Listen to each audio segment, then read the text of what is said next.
At PNC Park in Pittsburgh, the New York Mets play the Pittsburgh Pirates. New York Mets baseball on SNY is brought to you by the State Farm agent of the game, John Garfinkel of Brooklyn. Contact John at johngarfinkel.com. By the Better Network, Verizon, better matters. By Planet Fitness, home of the judgment-free zone. By Geico, over 75 years of savings and service. And by Time Warner Cable. Enjoy all the things you love better with Time Warner Cable. Call 1-855-WANT-TWC today. Well, the Pittsburgh Pirates have been a dominating force, certainly as far as the Mets are concerned.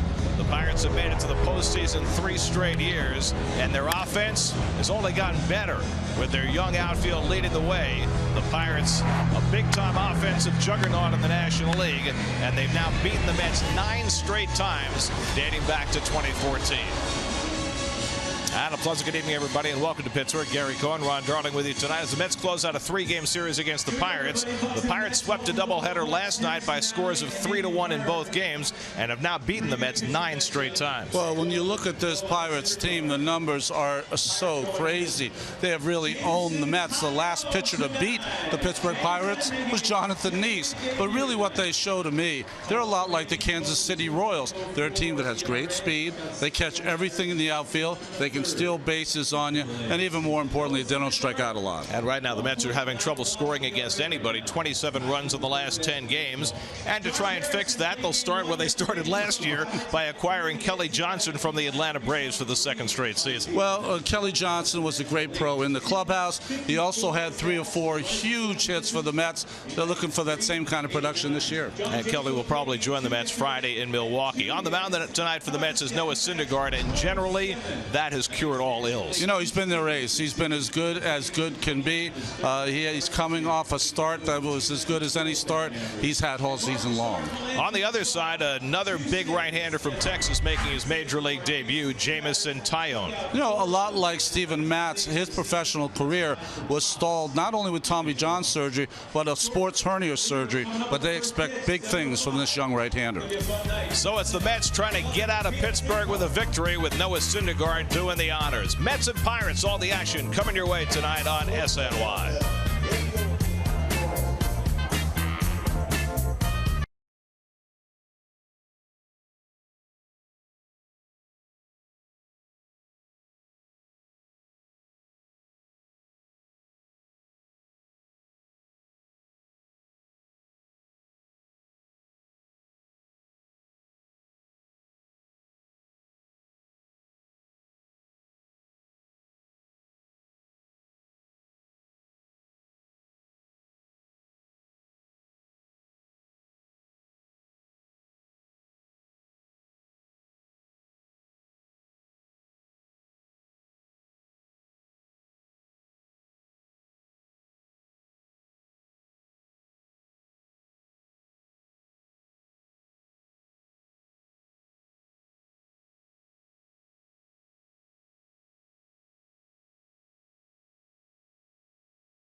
7:15 p.m. multi-platinum pop artist Andy Grammer will perform following the game as part of the Mets post-game concert series presented by Budweiser. Admission to the concert is included in the price of the game ticket. For tickets, visit Mets.com/concerts.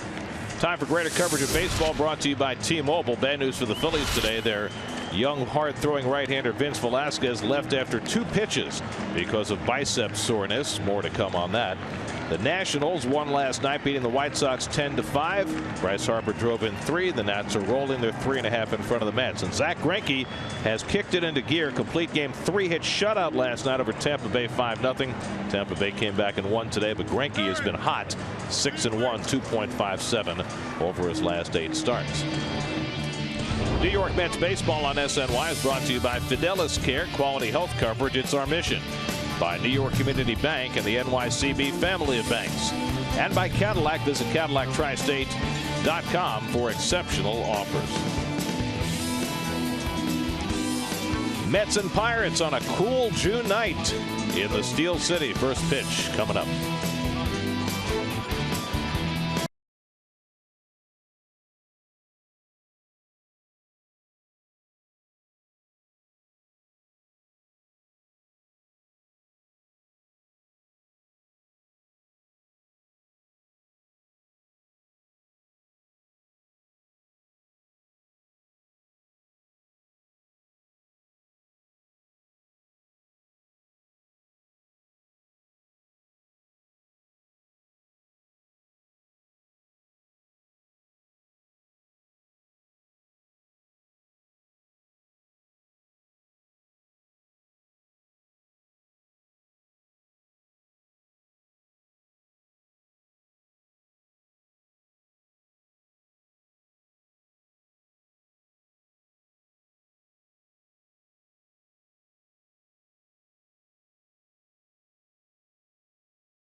Day since the Pirates drafted him with the number 2 overall pick in the draft in 2010.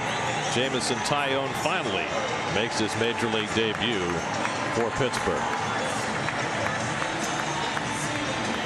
And the Geico lineup he'll face is a little bit different one tonight for the Mets. Michael Conforto moved up to the 2 spot in the batting order for the first time in his career. Day off for Curtis Granderson. Alejandro De Aza, who had a pinch hit double last night, gets the start in the leadoff spot. Ty Kelly plays third base as Drupal Cabrera dropped in the batting order to 6th. He's been struggling, and the Mets will hope this unit can get them some offense against young Mr. Taillon. It was interesting watching Taillon throw his first few warm-up pitches. He threw 5 from the stretch before he started to go to the windup. Those are his Toyota numbers from AAA. You see outstanding walks to strikeout ratio. He can throw up to 99 miles an hour. He's got a 4-seamer, 2-seamer. His curveball is supposed to be unhittable, and he's still working on his changeup. Well, the defense, Coors Light defense for the Pirates has been great this whole series. Polanco has gone and got it. McCutchen made a great catch. Matt Joyce is the only liability in right. Gong at third base, Rodriguez, Harrison, and John Jaso had a couple hits in last night's game. And the energetic Francisco Cervelli behind the plate to catch the youngster. Starling Marte still out of the Pirates lineup after he had some ankle soreness in the first game last night. He's with Ray Searage, and Ray Searage is telling him, make sure you put the right numbers down. You know, this kid is a young kid. Sorry, it was Clint Hurdle, not Ray Searage. Alejandro De Aza, first man to face Jameson Taillon in the big leagues. And his first pitch, a fastball taken low, and we're underway. And they'll take that ball out of play and save it. Authenticate it. Taillon's first big league pitch. Well, I would only take it if it was a strike. I don't want a ball. He's got a long arm action and throws extremely hard. And his fastball at 95 is up and away, and he's behind 2-0. He only walked 6 batters and struck out 61 in his 10 starts in Indianapolis. Keep in mind, he missed 2 full seasons. And to come back and exhibit that kind of control, which he never had before, was rather extraordinary. He'd been a little more wild in his early years in the minor leagues. I know it was 35 years ago, my first start, but one thing hasn't changed. Your first start, you can't breathe. You try to spit, you have no saliva. Your heart's going about 150 beats per minute. And when you throw your first strike, you are just so happy. He's got a nice simple motion for such a tall youngster. If you were to put a body into a computer and have it spit out a major league body, it would be Taillon. 2-1 to De Aza, leading off with Conforto on deck. And he misses low and away at 97, 3-1. Or maybe that computer would spit out Noah Syndergaard now. But Taillon is tall, lanky, got that good long arm action and that nice follow through with that high leg kick, back leg kick. De Aza hits one out to left. Polanco out of the sunshine makes the catch. And that's the first out. These Mets hitters have got to be getting sick of Polanco. Every time they hit a ball near him, makes the catch look easy. Polanco, normally the right fielder, moves over to left with Marte out of the lineup.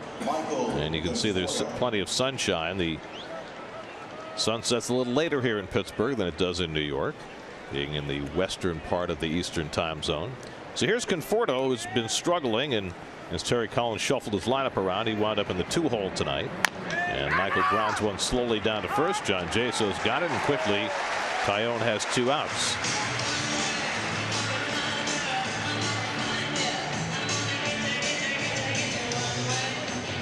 So Conforto retired, 2 out and nobody on. Now Yoenis Cespedes,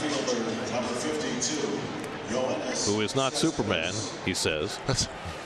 And his answer to that is because I think a lot of writers or pundits were trying to say, hey, you know, you've got to pick it up because you got to pick up the team. And he was like, hey, I'm not Superman, bro. And he's right about that.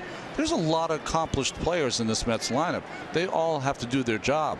Not many of them are doing it offensively right now. And of course, that was the point he was trying to make. He's, you know, I can't drive in runs if there's nobody on in front of me. They can't drive me, and if I'm not getting on, it all kind of works together. But we all have to do our own thing. That's right. Right now, he said he's struggling. He's a little bit quick out on his front foot, and that's led to 3 for his last 35.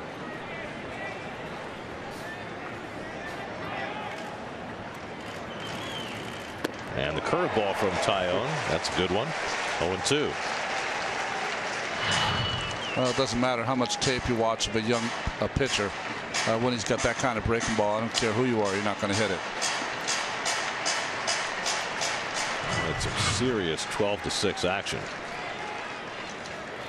0-2 to Cespedes, and he fouls off the fastball. Well, he went to Woodlands High School, which has produced players like Kyle Drabeck, who was a #1 pick, Paul Goldschmidt, Danny Amendola, wide receiver for the New England Patriots. They got some good sports at Woodlands High School. Born in Florida, but grew up in Texas. Parents are Canadian, so he's a dual citizenship. This is with the curveball, 1-2. He's about 9 months older than Noah Syndergaard, whom he faces tonight, but they both came out of high school in the same draft in 2010. Taillon went 2nd overall. Syndergaard went 38th. Give you an idea of how highly he was regarded. Well, it's weird nowadays because some kids, some parents, not kids, some parents decide if they think their kid might have a chance, they'll hold them back sometimes 1 year, so they'll graduate at 18 instead of 17 like most kids. 1-2 to Cespedes, and he fouls off another fastball. Well, the Mets have scored just 2 runs total in the last 3 games. In fact, it ties a franchise record 3 straight games with 1 run or less and 5 hits or less. Those numbers are offensive. It's a streak you'd like to get out of. You know, I'm a big believer. I hear this all the time from managers and coaches and teams. You know, we're in one of those streaks where everyone's trying to do too much and pick up each other. I always think that's some of the biggest bull you'll ever hear when it concerns baseball. Your job is just to do your job. It's a team sport, but it's played by single individuals.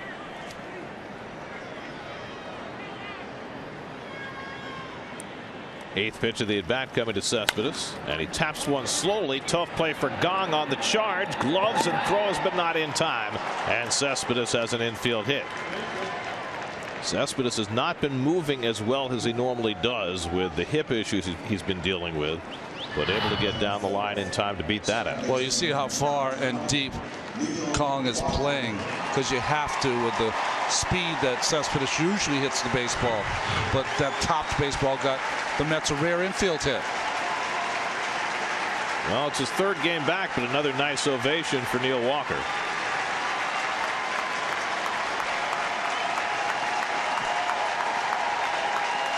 And again, Cervelli walks out so Neil can have the plate to himself. Classy move by Francisco.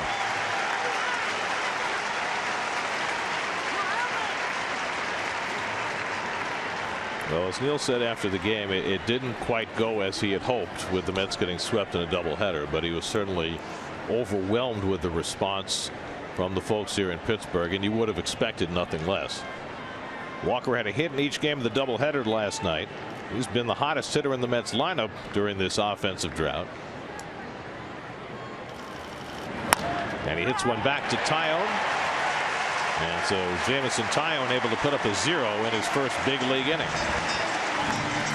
Noah Syndergaard heads to the mound when we come back.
Game in this series, Clint Hurls put out a different looking lineup. Josh Harrison did a great job as a leadoff hitter in game 1 yesterday. Gets to 5th in the batting order.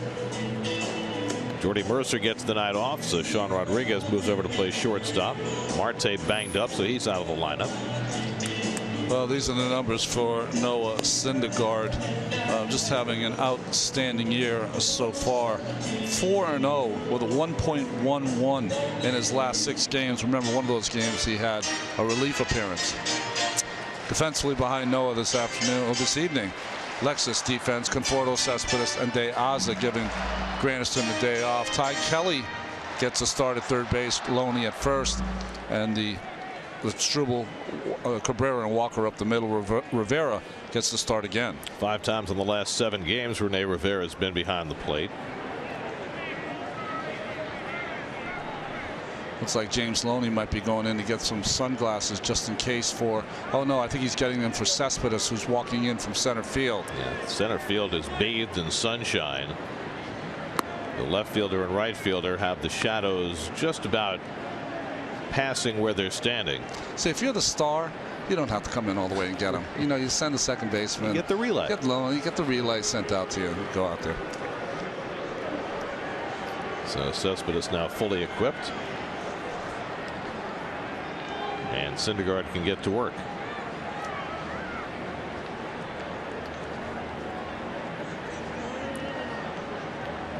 John Jaso 2 for 4 yesterday, and he takes a fastball for a strike. Jaso has been a great addition for the Pirates at the top of their batting order, 364 on base percentage. Nice style on the sunglasses for Yo.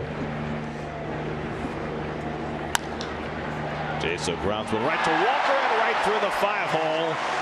And for the second time in this series, Walker commits an error. He had just 1 error all season before coming back to Pittsburgh, and now he's made 2 in this series. And you just have to think, because of all the things that have gone on here, that that he's playing a little tight and nervous in his old ballpark. That's a play we've seen him make a million times early this season, going down to 1 knee to be sure, but there was nothing sure about it. He's yelling into Noah to make sure he's got the throw on a comebacker to Noah. So Andrew McCutchen will step in with a man on. McCutchen 2 for 8 in this series. He's been battling a thumb problem, hasn't looked quite himself.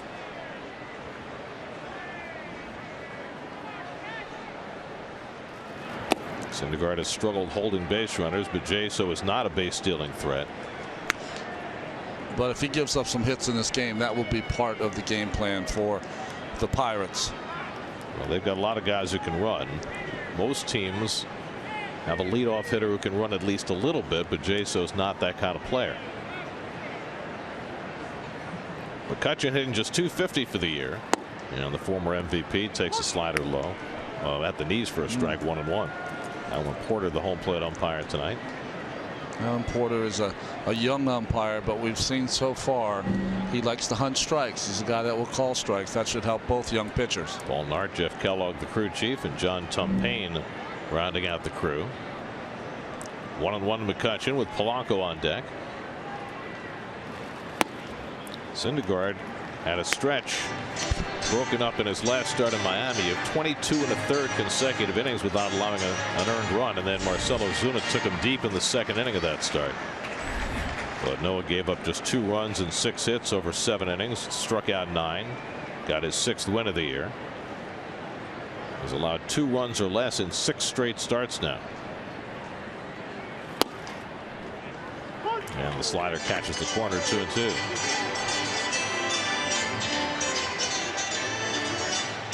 And McCutchen has some words for Porter. He didn't like that call either. Yeah, I thought that ball was outside. You know, Rene Rivera, before that pitch came, he touched the outside of his shin guard. That's to let James Loney know that he might be thinking of throwing the ball down to first, try to catch Jaso sleeping. 2-2 to McCutchen, and he just got a piece of that slider. That's what I was talking about before. He gives the signs. Now watch. He'll look over and a little tap on the bottom of his shin guard on his ankle just to let Loney know, be alive, be awake. I might come your way. Is that a universal signal? That's a universal signal. You know, sometimes guys will hit the outside of their knee, but that's just to let him know. And you would think Jaso, who is a former catcher, he should know that too. Rivera setting up inside, and Syndergaard missed his target and goes full on McCutchen, 3-2. Now, what if the the team that's on offense is in the first base dugout. They would be able to see that easily, wouldn't they? They would be able to see it, but usually you try to do it subtly as you're giving the signs. You know, you put your arm down. You try to do it as subtle as you can. Jaso at first and nobody out. 3-2 to McCutchen. Jaso's running. McCutchen fouls it off. So with Syndergaard, who has struck out 11.5 per 9 innings on the mound, Clint Hurdle confident enough to allow his runner to go in that spot. There's two things. He's got his MVP up. He's got a pitcher, Syndergaard, that takes forever to deliver ball to the plate. So with those two things working, he's going to take a chance. Well, McCutchen's strikeout rate is the highest of his career. He's already struck out 61 times in 224 at bats. This will be the 8th pitch of the at bat coming to McCutchen, and Jaso runs again, and McCutchen fouls it off again. This could have been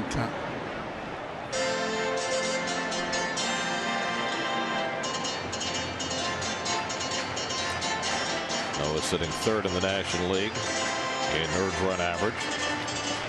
Pretty good company there. Yeah, he's tied with the guy who's going to be in the home run derby. Great. Well, maybe. Do you think Boch will really let Baumgartner swing the bat in the home run derby? There's really a fervor going around where people want him in. Well, I wouldn't take that chance. Jaso runs. The pitch is low for ball 4. The throw is meaningless as McCutchen draws a walk, and so the Pirates have the first 2 men on. Boy, Rene Rivera thought that was a strike. Fastball in, but McCutchen got the call. Let's see who's right on this pitch. Yeah, I think Porter made the right call. That ball looked like it was down. McCutchen was all ready to argue again. Got the call that time. So Syndergaard finds some early trouble, an error and a walk, and Gregory Polanco will step in. Polanco 1 for 8 in the doubleheader yesterday. Top 10 in the league with 38 runs batted in and 39 runs scored. He's had a terrific start to his season. Jaso at second, McCutchen at first, and nobody out. And Polanco takes one in the dirt, and Rivera stops that. So Syndergaard's a little off here. You know, we talked last night at the end of the game about Hansel Robles hitting the spots with his catcher. Well, Syndergaard has not been able to do that with Rivera early on.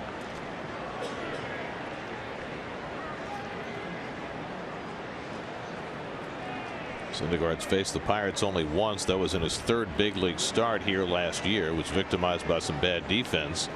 Gave up 3 unearned runs and lost the game 4-1.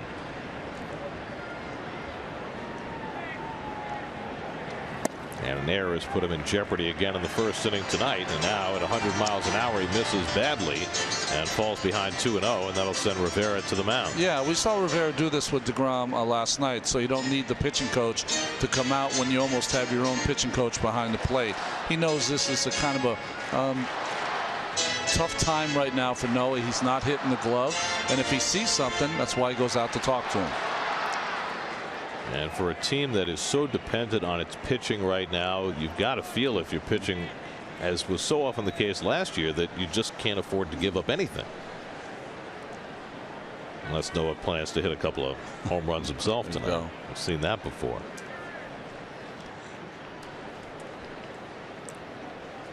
Behind on Polanco 2-0. Jung-Ho Kang, the cleanup hitter, on deck.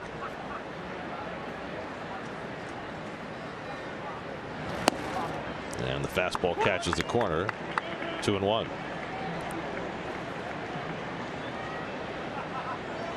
And the Mets with the 2nd lowest staff ERA in the league. They've issued the fewest walks, given up the fewest home runs of any staff in the league.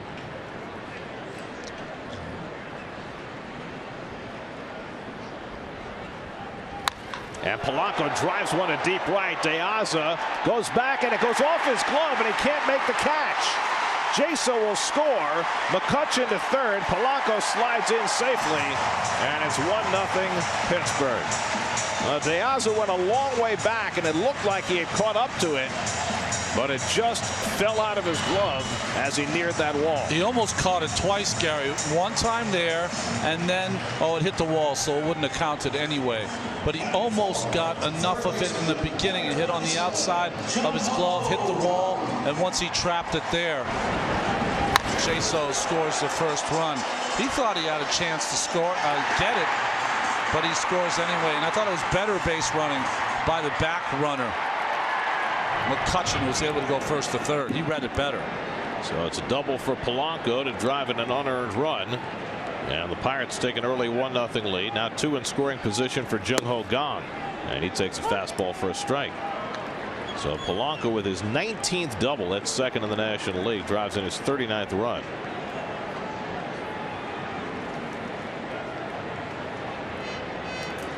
Looked like De Aza just closed his glove too early as he tried to catch that ball.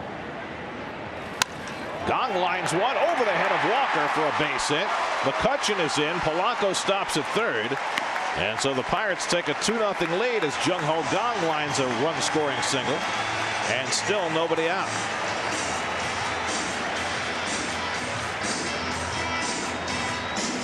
And the Pirates just continue to put the hammer down against the Mets. Well, have you noticed that Mr. Kang is a complete hitter? He was trying to go to right field that entire way with the infield back, gets himself a base hit. Not a strong arm from De Aza, but the ball got out there so quickly that Sofield, the third base coach, had to hold Polanco. Watch his swing. He's not trying to hit a home run. He's inside outing this pitch the entire way.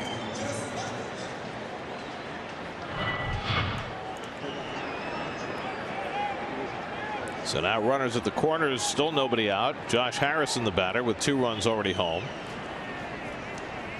And Harrison goes after a first pitch slider, 0-1.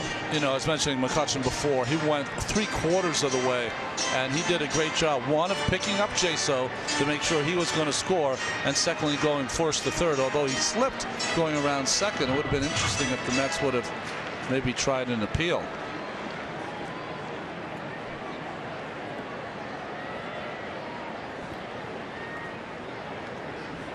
Josh Harrison 3 for 5 in the doubleheader last night. Raised his average to .323. That's 4th in the National League. This is a Pirate team that leads the league in batting average, 4th in the league in runs scored, leading on base percentage as well. Not a big home run hitting team, but they hit enough. Steal a lot of bases, put the ball in play. And Syndergaard on the ropes in the opening inning. 0-2 to Harrison, and he goes down swinging on the fastball. So 3 pitches, and Syndergaard finally has his first out as he fans Harrison. Well, really, no surprise, just 3 fastballs right by him. And this is real time, so you see how hard it is to hit that fastball by Syndergaard. Sometimes when we see it in slow-mo, we're like, how could he swing through that? Well, we know why now. Because you have less than 4/10 of a second to pull the trigger. That's a lot of time. I think it's less for Noah. Probably so. Well, to the strains of That's Amore, Francisco Cervelli will come to the plate. I would opine that's probably the first big league player to have that as his walk-up music. Cervelli 0 for 3 in the doubleheader yesterday, hitting .252 for the season. And he goes after the first pitch fastball, 0-1.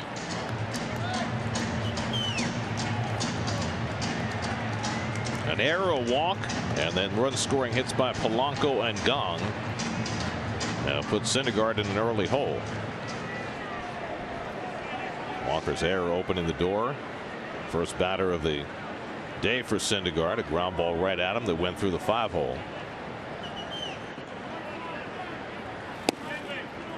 And Cervelli takes a strike on the corner, 99 on the black, 0-2. It's interesting, after Rivera's visit to the mound, Syndergaard has been hitting his spots, even though Cervelli and the rest of that Pittsburgh bench does not think that ball is a strike.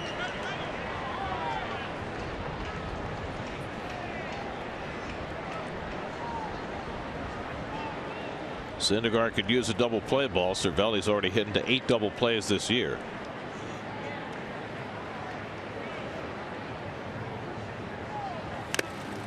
And he got a a piece of that off Rivera. Well, coming into tonight, Noah had been just about spotless in the first inning. Well, it's kind of flipped, hasn't it? The Mets were always the ones scoring early in April, and it's kind of switched a little in May.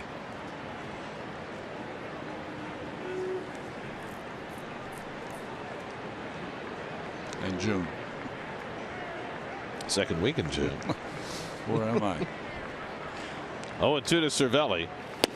And he takes a slider just off the plate, 1-2. Cervelli, the former Yankee, has been a big pain in the side for the Mets. Lifetime .354 hitter against New York. He's one of those guys that you do not like if he's on another team. If he's on your team, you'll love him.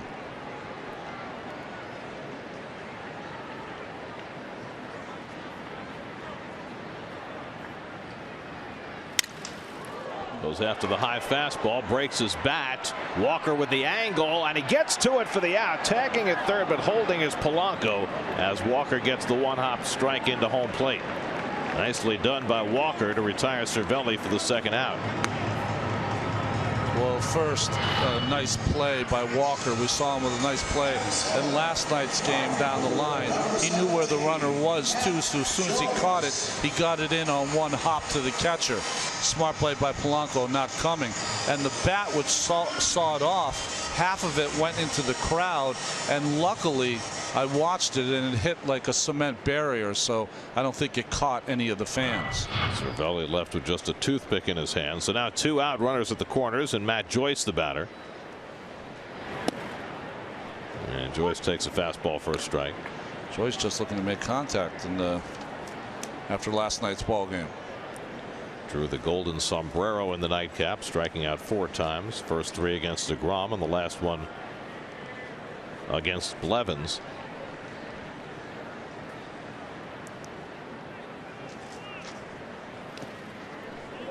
And Noah bounces the curveball, and Rivera equal to it. The ball and a strike. I got Joyce to 5 in a row coming into this at bat. Didn't he have a pinch hit appearance in the first game for Marte? Or? Certainly did. Struck out against Bastardo, or against Verrett. Excuse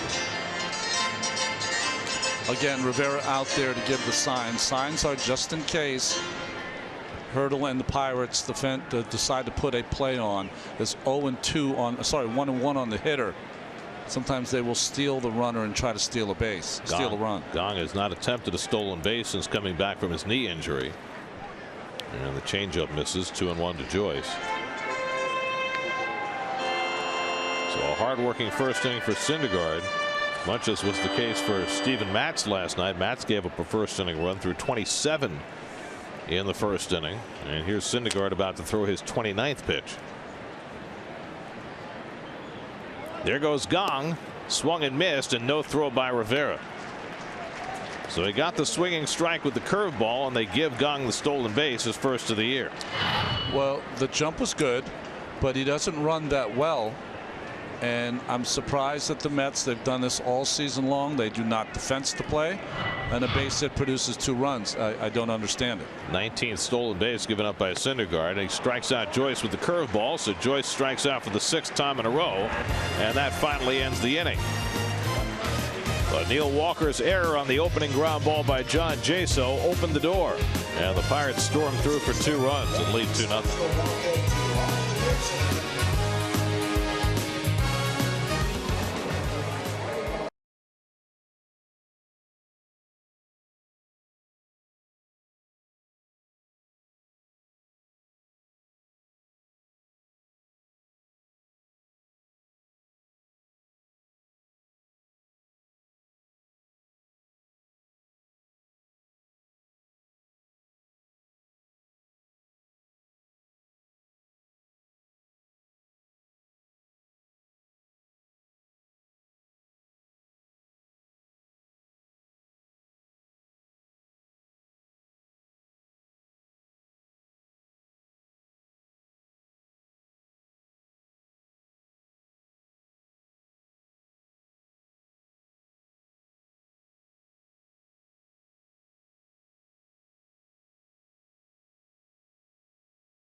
first pitch into center field for a base hit. So Loney continues to swing the bat well, making his 8th start for the Mets tonight, and he's got their 2nd hit. 8th start and his 9th hit. Shortstop, number 13, high leg kick. Beautiful swing. You're not going to see a lot of power, even though he had his 100th home run as a Met. But he is a 300 hitter kind of swing. Here's Asdrubal Cabrera, who had been moved up to the 2 spot in the batting order since David Wright went down, but has been struggling the last few days. So dropped back to the 6 hole tonight and takes the curveball from Tyone for ball 1. That's been the problem for Asdrubal, is that he hasn't been able to lay off that breaking ball down and in. Did it there. It's the first time this season Cabrera's gone hitless in 3 straight games. Got Loney at first and nobody out. Ty Kelly, the number 7 hitter tonight, is waiting on deck. Well, you're right about Tyone with that long arm action. It's like a whip. It's a little bit like Jacob deGrom, and that's how they generate the power. It's a long, beautiful arm action that just whips at the end. I would assume that he's going to have a little trouble holding runners on also. I was just going to say, if you had a team that had any base stealing ability, you might be able to take advantage of that. But the Mets certainly are not that team. Dead last in the league in steals, very little team speed. Changeup from Tyone. 2 balls and a strike. Saw Cervelli hold that ball. The reason he held it, and he's talking to Porter now, he said, well, you know, you were calling that pitch off the plate. I thought maybe we could get one there. Cervelli even almost turning around to speak to Porter, which is usually not advisable. Because he's a young umpire, that's why.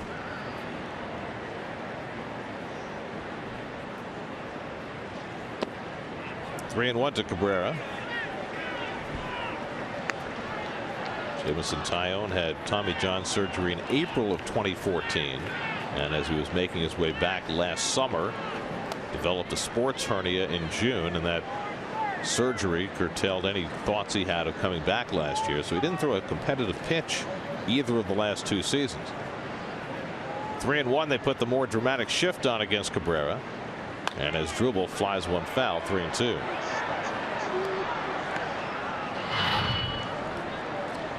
Well, you see the extension. He really gets through the baseball, uses his lower half so well. But look at that ball. It's almost like he's reaching out to second base, like you would if you were throwing a javelin. You know, really getting it behind you and letting it go. Javelin throwers are like cricket bowlers that can run up and throw, so they get to really get their arm back.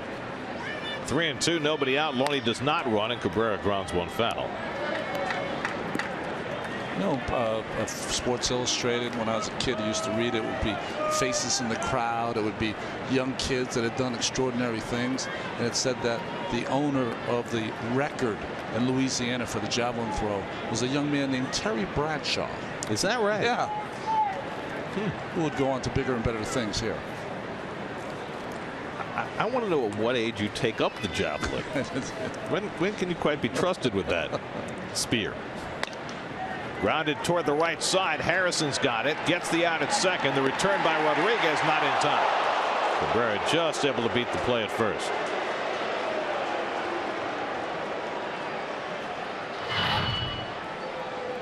Well, it was a nice play by Harrison. He got rid of it awfully quick. I thought he was out at first when I first saw it, but it looks like a tie on the second look. Glenn Hurdle debating whether to challenge here. He is up out of the dugout, and the umpires are awaiting his decision. And he wants to talk to Alan Porter before he makes the decision on challenging. He may want to, I don't know, play at second base. I don't know. I mean, it certainly looked as though Loney got down. He didn't get to the bag. He slid in front of the bag. Usually the universal sign is the managers put their hands over their ears. But I don't think that's, he was ruled safe at first. I don't think that's reversible. Well, this is an awfully long time for Hurdle to be allowed to wait to challenge. He's supposed to do it, you know, within a short period of time. That's Dave Joust, who used to be a Mets coach, who's on the phone. He said, no, he's safe. Well, nice going, Dave, but I mean, but why did Alan Porter allow him to take that extra time to make a decision? The only way I can think, there's no slide at second. I was wrong about that. He came up short. Never got there. But the only way I can think is that Clint went out and said the phone's not working properly or something like that. A likely story. I mean, there's always. I mean, I'm coming up with all these excuses. That's the last one this year, Gary. Well, no more excuses. They need to tighten things up. I mean, one way or another, no matter what you think of replay, they've got to figure out a way to do it better, because that's not right. Yeah. The decision from the bench has to come in a timely fashion. Otherwise, take it out of the manager's hands. Put the ability to reverse a call directly in the umpire's hands and take the managers out of it. Yeah, have a man. Honestly, I think they should have an umpire up where we're sitting, and you can see have one room for him where he can see all the replay. Ty Kelly 2 for 18 in his big league career, and he grounds one toward the hole, and he's got a base hit. Cabrera to second. Don't stop there. So Ty Kelly finds the hole, and the Mets have a couple of men aboard.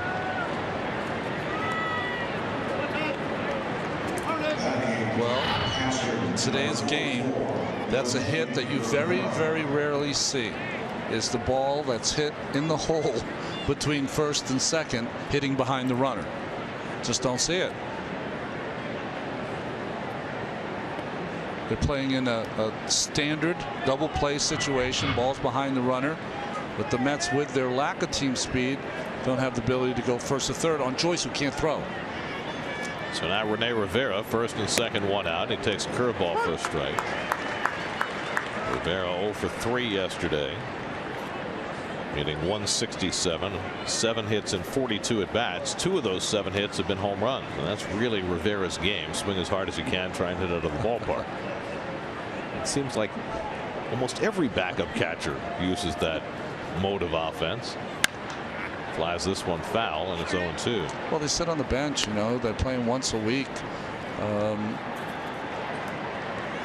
They want to walk around the bases. They don't want to be on the bases all day. But now Rene is playing 4 and 5 times a week. That's right. Maybe time to refine things a little bit. That is, I saw that stat today. I don't know if it was in our Elias notes. That is crazy stat. Curveball back to the mound. Tyone's throw on target. Harrison has the easy toss to first for the 1-4-3 double play. No nervousness from Tyone on the comebacker. Made a perfect throw to second base, and that gets him through the inning, up 2-0.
if you want to walk from downtown Pittsburgh to the ballpark, you take the 6th Street Bridge, better known around here as the Roberto Clemente Bridge,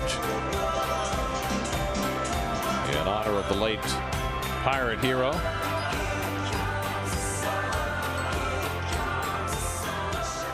I mean, I really think of all the cities that we go to, walking back and forth across that bridge to our hotel is the finest walk in baseball. We saw a lot of those locks there. Those locks are families put it or partners put it there, so it's a symbol of unbreakable love.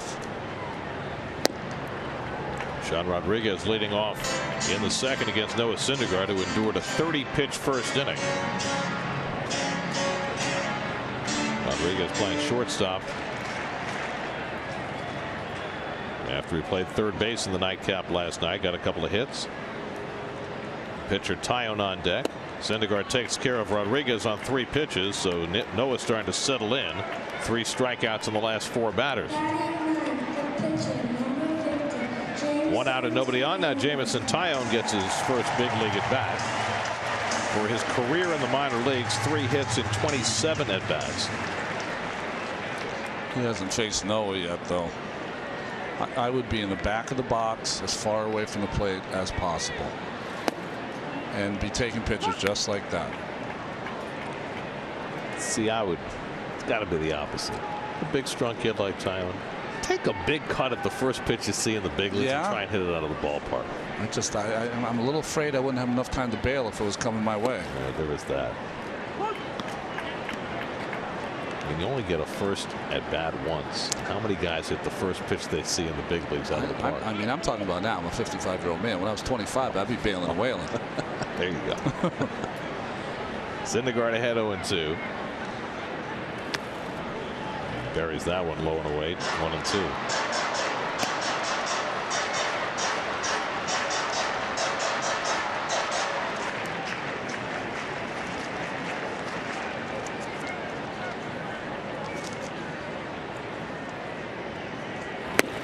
And he strikes out Taillon. That's 4th first time through the batting order for Noah. And there are 2 out. Come out to Citi Field for Father's Day, June 19th, when the Mets take on the Braves at 1:10. All fathers and kids 12 and under will receive a Mets cap presented by Nathan's Famous. And after the game, all kids 12 and under can run the bases in the Mr. Met Dash, courtesy of Northwell Health. For tickets, visit Mets.com/Family Sundays. So 2 out now. John Jaso, who hit the ground ball that went through the wickets on Neil Walker to open the door for a 2-run first inning for the Pirates.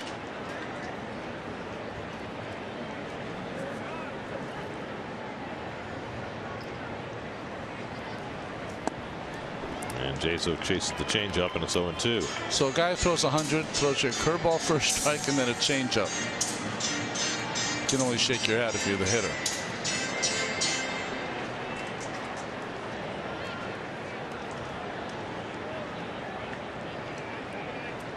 0-2 coming, and Jaso hits it to shallow center. In comes Cespedes, but he'll have to play it on a hop.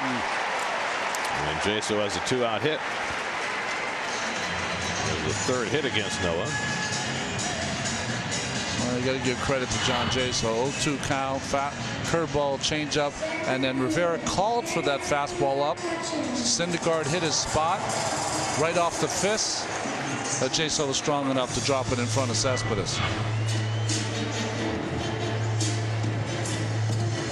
Quite the hair competition going on in this series. That was one of my least favorite things, by the way, when I was pitching. 0-2 hit, broken bat, center field, first baseman, my first baseman, and it was sometimes, most of the time, Keith, and the hitter laughing at first. And you know they're just having a regular conversation. It's not their fault. But you get a little peeved when you're on the mound. They're probably teammates in Tampa Bay, maybe. Yes, I'm sure that they were. In fact, last year they were teammates in Tampa Bay, Jaso and Loney. Jaso mostly a catcher and a DH with the Rays, now mostly a first baseman with the Pirates. McCutchen walked his first time up, a rare walk for Syndergaard, just his 11th in 72 innings this year. Noah came into the night second in the National League in fewest walks per 9 innings and second in the league in most strikeouts per 9 innings. 9-to-1 ratio, right? It's not quite Kershavian, but it's pretty close. Got to take Kershaw out of the equation, and you really need to get his own award, and then everyone else can fight for the real Cy Young.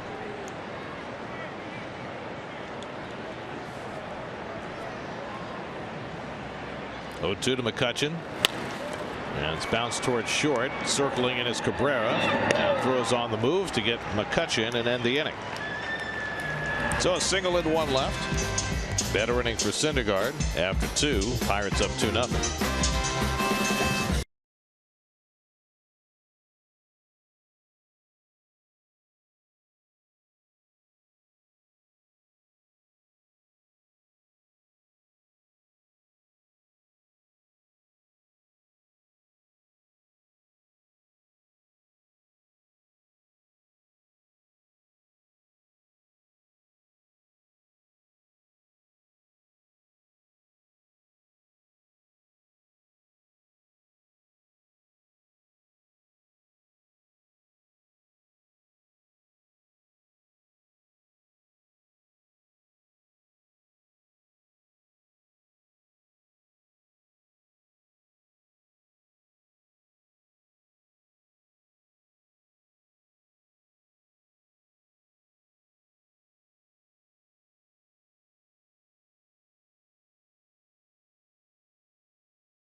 The weather's been sunny, but it is going to be very cool this evening.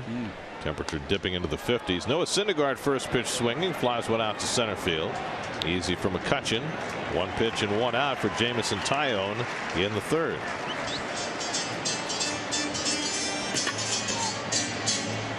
Taillon was very consistent in the minor leagues in AAA. 9 of his 10 starts he went 6 innings or more. So, you know, it's not like they treated him like they treated Urias for the Los Angeles Dodgers, where he didn't throw more than 89 pitches at any one point. I mean, how about Urias yesterday? He pitches really well for 4 innings, and they take him out of the game. Yeah. At, well, 83 pitches? Just don't understand that. Well, not only do you not understand it, but it's bad for your ball club, because it puts your ball club in a bad place, because you've got to use a complete round of bullpen. I mean, the Dodgers ended up winning the game on a walk-off home run by, tell me if you've heard this one before, Trace Thompson. Yeah, I have heard that one before. Diaz puts down a bunt, but it goes foul. And it's 0-2. Hansel Robles and I have heard that one before. Yeah. Things have not been the same for Hansel since, have they?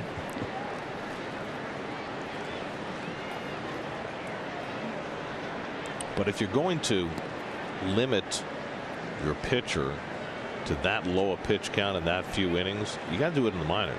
Yeah. If he's not ready to go at least 6 innings on a regular basis, keep him in the minor leagues till he is ready. He's useless, to tell you the truth, at this level. Diaz lined out to left field his first time up. Taillon goes up and away, 1-2. Dodgers have been busy just getting rid of money off their books. Crawford they let go. Alex Guerrero today. They gave Guerrero a pretty good chunk of change. Yes, they did.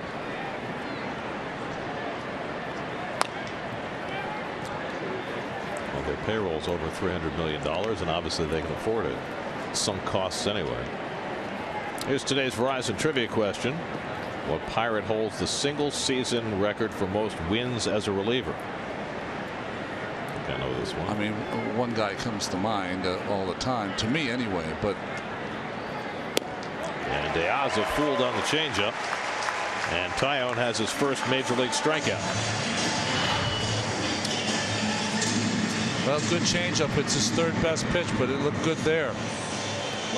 And they're going to take that ball out of play and authenticate it.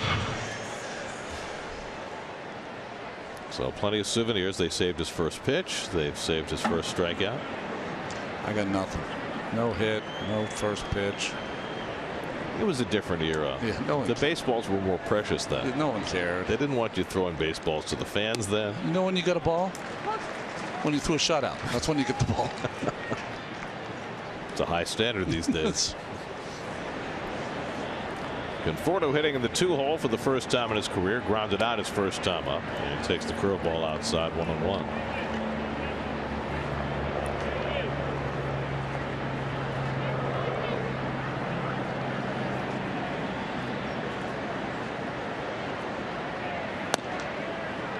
The other day, Elias had Matt Harvey had his 500th strikeout. I mean, Dwight had that in August of his second year.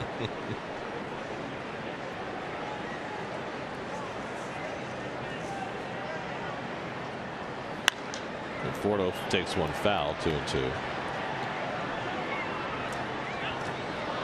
Michael in a 4 for 40 slump right now. April feels like a long time ago. And his swings were dominating.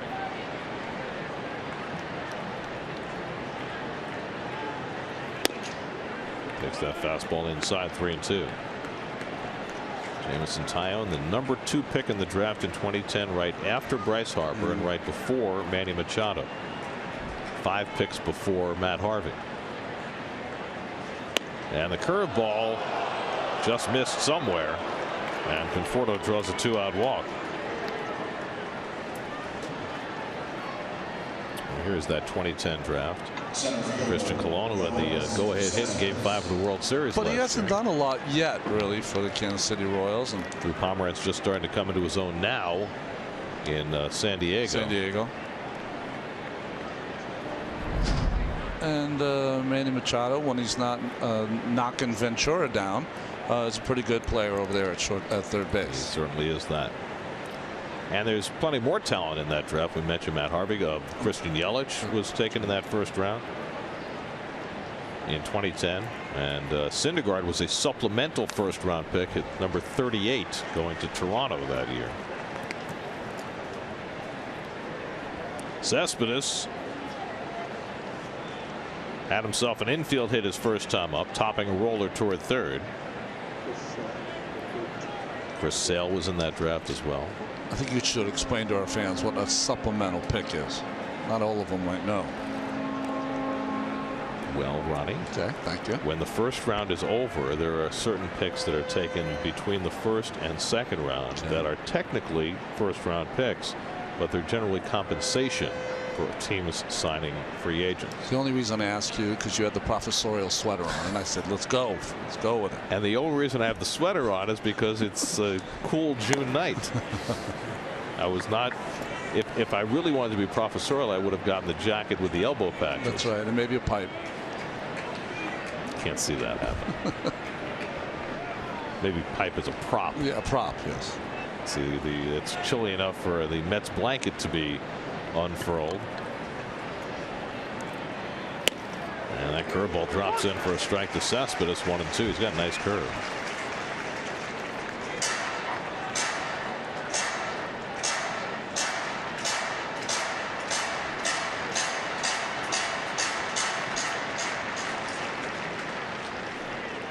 Conforto at first with 2 out. 1-2 to Cespedes with Walker on deck. And Cespedes cracks one in the air to right center. This is playable for McCutchen. And he gets over to grab it, and that retires the side. A walk in, 1 left. Tyone keeping the Mets off the board. It's 2-0 Pittsburgh.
of course, think about our old friend Ralph Kiner, who was the greatest home run hitter this town has ever seen.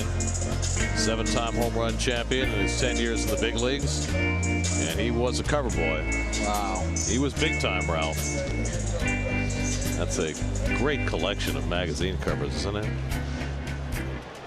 of course, Ralph's number 4 is retired here, and there's a statue not of Ralph in toto, but of Ralph's incredibly strong hands. That's the statue they have here honoring Ralph. Yeah, I saw it today. It's. I don't know how Ralph felt about it. He didn't love it. Oh, he didn't. Yeah. Okay. All right. But I mean, I understand what they were going for. Yeah. It was a great more tribute. artsy. Right. But I think, you know, you look around and you see the statues of Clemente and Stargell and Mazeroski and you know, Ralph was a couple of hands. Well, I thought it was beautiful, right. But certainly to me didn't capture the full enormity of the man. Polanco drills another one to right field. De Aza going back. This one's over his head and off the wall. And Polanco pulls in with his second double of the night. Hit it to just about the same spot. First one went off De Aza's glove. This time he had no chance. One of the ways to judge really good young players is how do they do against the elite pitchers in the league. And Syndergaard now, he has hit 2 bullets off the Clemente 21-foot wall in right field. Third baseman,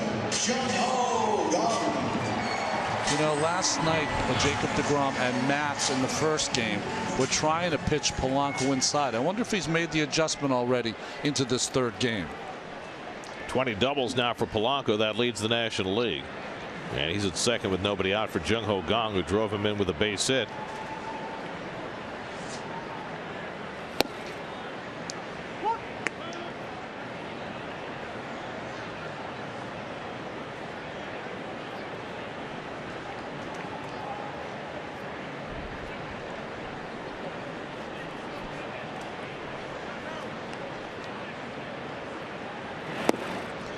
Kang takes a changeup 1-1. They said when Kang came over that a lot of scouts said it would be impossible for him to hit the 95+ mile-an-hour fastball that American pitchers throw because of that big leg kick. But as we explained last night, it's a little lower, smaller leg kick than it was when he was in Korea.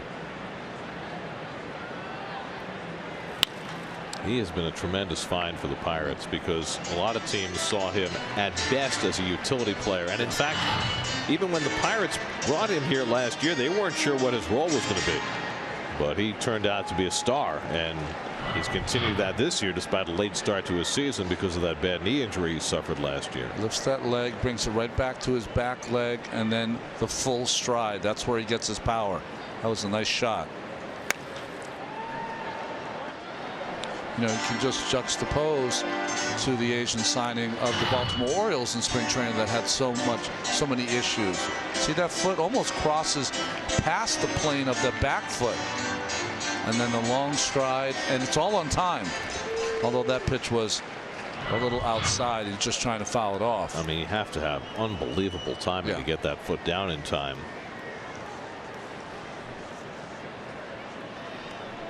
Syndergaard has struck out 4 tonight. Kang lays off, and he stopped it in time. Well, the thing he does, Gary, that's unusual is he lifts that front leg, but then he poses it in the air, and he waits until the ball is about to be released, and that's when he gets the foot down.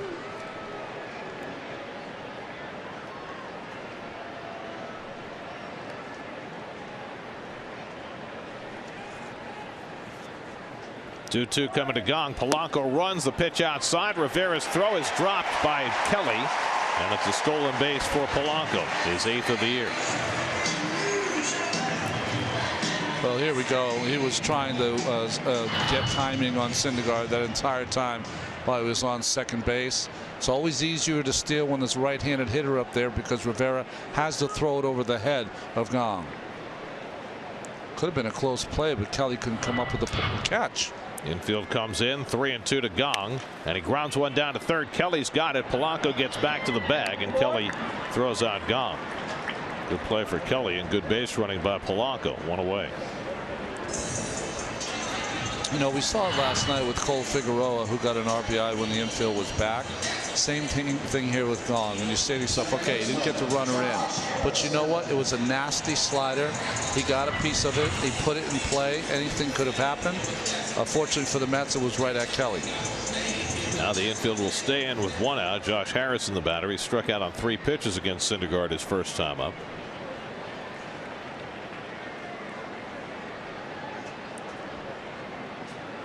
Don't rule out a squeeze play here. Good call, Gary. I was just going to say that Harrison is the kind of guy, he will push the ball towards the right side, towards Loney, try to beat Syndergaard to first base, and Polanco will read it. And if it's safe enough for him to come, he will score the run.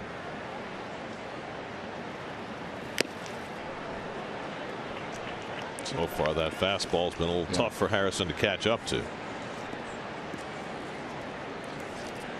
Long look at third base coach Sofield. Does anybody pitch out anymore? Not really. 1-1 to Harrison, and it's off the corner. 99 miles an hour, 2-1. I think because of all the analytics, that there's so much that goes into these guys preparing for the game that sometimes the feel for what's going on is lost at times.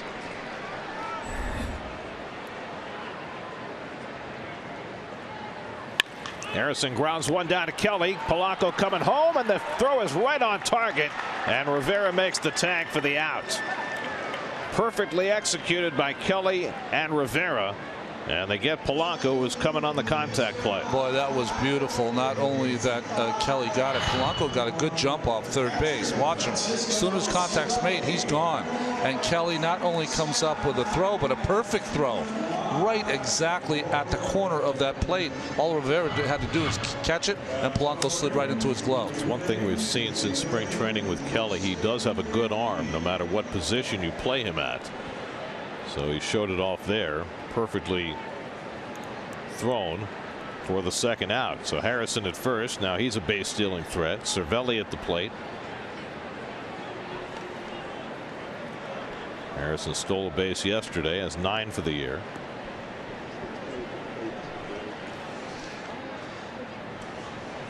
Now this wouldn't be a bad time to pitch out. Harrison wants to steal early, so Cervelli has a couple of pitches left to try to knock him in.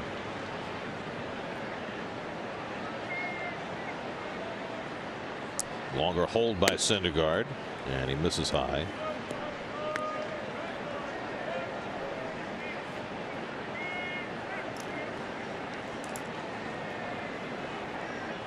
Have you seen him varying his hold times over the last few starts? Yeah, he has. Probably after the last half dozen starts, he has now started to be. He hasn't gotten where he's gotten a quick pitch to the plate, but he's been better at holding the ball for a longer period of time and then going to first. He does not have a good move, so he can't use that. But he's been better at holding the ball for a long time. But what's going to happen is right now he's just made a move to first. Harrison knows that he takes his time before he delivers. Now's the time he should quick pitch home, and he'll keep him at first base. If he keeps varying it like that, he'll be in good shape. Harrison runs. Rivera's throw not in time, and Harrison has his 10th stolen base. Second stolen base of the inning for the Pirates, who came into the night second in the National League in steals. One thing about Rene Rivera is every throw he throws to second base is a BB, and it's right there. Just Harrison had too much speed and too big of a jump. So 2 stolen bases in the inning, 3 for the night now for the Pirates, and 21 now against Syndergaard, far more than any pitcher in the major leagues. So Harrison's in scoring position, 1-1 to Cervelli.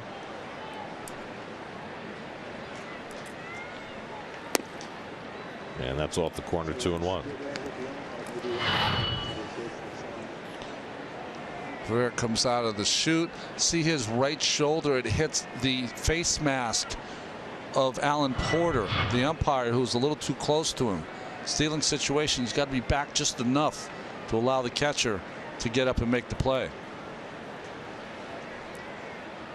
Now, if an umpire deems it proper, he can call interference on himself if he feels he substantially hinders the catcher's ability to throw the ball, and he can send the runner back to the previous base. He can. It would take a very brave one, and I don't think that's going to happen. But I know what you're saying. I've seen it happen a couple of times, but you know, it's a rare thing. It's usually when the umpire gets his feet mixed up, falls on the catcher or something. 3-1 to Cervelli, and he fouls it away.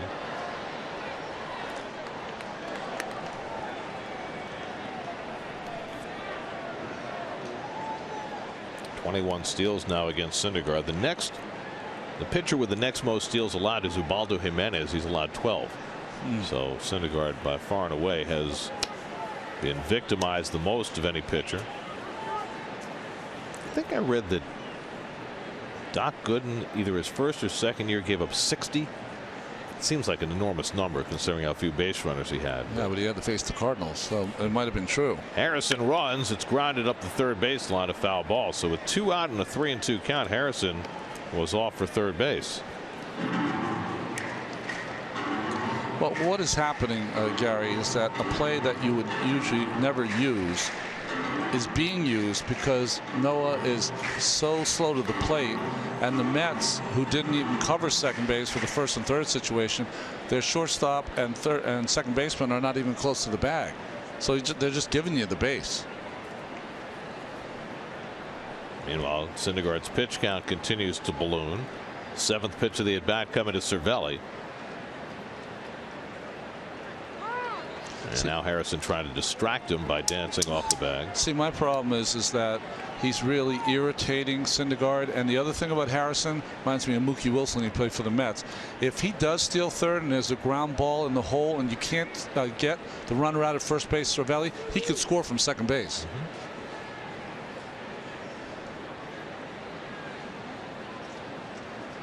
Takes off again. Pitches low. Throw to third, and Harrison arrives safely. Yet another stolen base for the Pirates. This one comes on ball 4 to Cervelli. So 2 steals in the inning for Harrison, 4 steals in the game for the Pirates. Ball's down. Nice try by Rivera. Just too big of a jump. I mean, you saw in that picture you couldn't see Carrera or Walker. So he gets a third of the way to third base.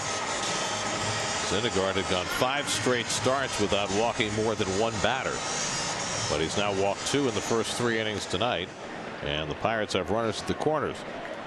So the Mets were able to erase Polanco on the play at the plate. But now the Pirates again have first and third. Joyce, the batter, struck out 6 times in a row in this series. And Syndergaard starts him with a curveball in the dirt.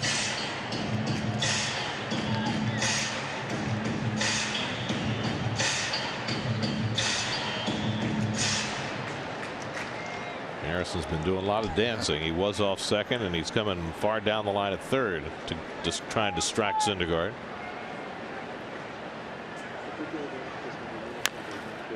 Little dribbler by Joyce. Syndergaard's going to let it roll, and it rolls foul. Probably the wise move by Noah. Oh, that was a good play by Noah. The only thing I would change is that once he ran past it and he went foul, make sure you scoop it up because it could hit a piece of dirt and come back fair again. So scoop it up as quick as possible. I think Noah was just afraid of kicking it on its way by, in which case it would have been a fair ball.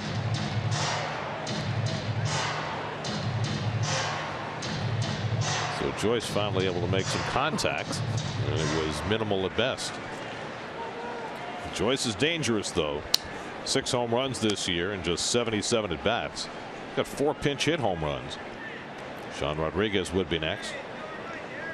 Harrison at third, Cervelli at first, and again Harrison comes far down the line, creeping ever closer toward home plate. And Joyce hits one right to the first baseman. Loney grabs it to end the inning. And so after all of that, Syndergaard survives 3 stolen bases in the inning and keeps the Pirates off the board, in part because of Ty Kelly's nice throw to get Polanco at the plate. Still 2-0 Pirates after 3.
Pick a big one, boy. This one's got to count. It's the last of the ninth. Yes, it's Ralph Kiner, and he can win the game for the Pirates if he can connect. Wait it out, boy. Here's the pitch. It's a hit.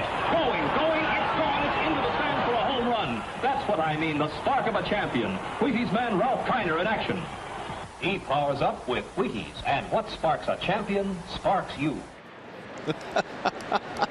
Wheaties man Ralph Kiner, that is fantastic. You show me nothing. I want you to read the ads like that. Just hold up the box or whatever, the bobblehead or whatever we got working these days. I couldn't do it unless I get the hat. You got to have the hat. I can get you the hat. I saw a hat place today, a milliner already today, so I can get it done. Maybe I get a little cowbell. I can ring the cowbell in the background while you're doing it. I mean, they just don't make the chapeaus like that anymore. That is classic. 1-2 to Neil Walker leading off in the 4th. This is such a great sports town. I found something out tonight that was so obvious, but because I'm an idiot, I didn't realize it. You know, we spent a lot of time talking about, I don't know if it's for sure, but it's what, Steelers, Penguins, and then Pirates. Is that kind of how it goes? Penguins now, though, because they're about to win the Stanley Cup, or maybe win the Stanley Cup in this week. Yeah. I mean, it's a Steelers town first. I didn't realize that of all the teams, now they don't have a pro basketball team, but of all the teams and towns, this is the only one that the colors are black and gold for all 3 teams. Yes, that's true. That is cool. Very popular color scheme. By the way, since you mentioned the other sports in town and you even brought up the lack of a pro basketball franchise, I have to correct something that I said last night, because it was emphatically told to me that what I said was wrong. And it wasn't Olbermann who got on me, was it? It was Olbermann. Of course it was Olbermann, because he knows everything. But here's I said that the Penguins, if they win at home in Game 5, will be the first Pittsburgh major sports franchise to clinch at home since the Pirates in 1960. Mazeroski home run. And what Keith reminded me, and he's absolutely right, that's just outside ball 4, and Walker has a leadoff walk, is that the Pittsburgh Pipers in the first year of the ABA, with Connie Hawkins, clinched the first ABA championship at home in the Pittsburgh Civic Center in 1968. So he called foul on you. He did, and he said, you know, if you don't consider Connie Hawkins major, then we have a problem. Okay. And he's right. He is. Because the Hawk is, you know. I don't know if the Pipers, but the Hawk is. Well, the ABA. I mean, yeah. You were an ABA guy. Huge. So that was the beginnings of the ABA. The Pittsburgh Pipers, the second year of the ABA, moved to Minnesota. Then they moved back to Pittsburgh. Then they became the Pittsburgh Condors. Yeah, the Condors. And then they folded, I think, after '72. James Loney had a base hit his first time up, and he pulls one, and a caught by Harrison to get on a short hop. He did, and they turn the double play. The second base umpire said he got it on a hop, and the first base umpire, Paul Nart, is confused. But if he got it on a hop, then they turned the double play because they got Walker on the force at second, and then they got the throw to first before Loney arrived. But I think the umpires disagreed with one another. It appeared as though Paul Nart thought that Harrison caught that ball on the fly. Yeah, well, he definitely caught it on the short hop. It was a bullet, and he just caught it on a short hop. That's why Walker didn't know what to do. You saw in that shot, the second base umpire Jeff Kellogg gave the safe sign. Walker went back to first thinking it had been caught, but it clearly was not. And this is not a challengeable call. A trap situation is only challengeable by an outfielder, not by an infielder. So Terry's coming out to talk to the umpires, but the Mets do not have the right to challenge. So it is a 4-6-3 double play. Shortstop, Cabrera. Well, still a fine play by Harrison, wasn't it? And you could see the umpire straight away with the safe call. Did the first base umpire make a call? That's what I couldn't, because Walker. I didn't see a call by the first base umpire. I saw a call by the second base umpire, which is the one that rules here, and Walker just went the other way, figuring the ball had been caught, but that was not the ruling on the field. We just saw the Wheaties, so Jeff Kellogg with that call.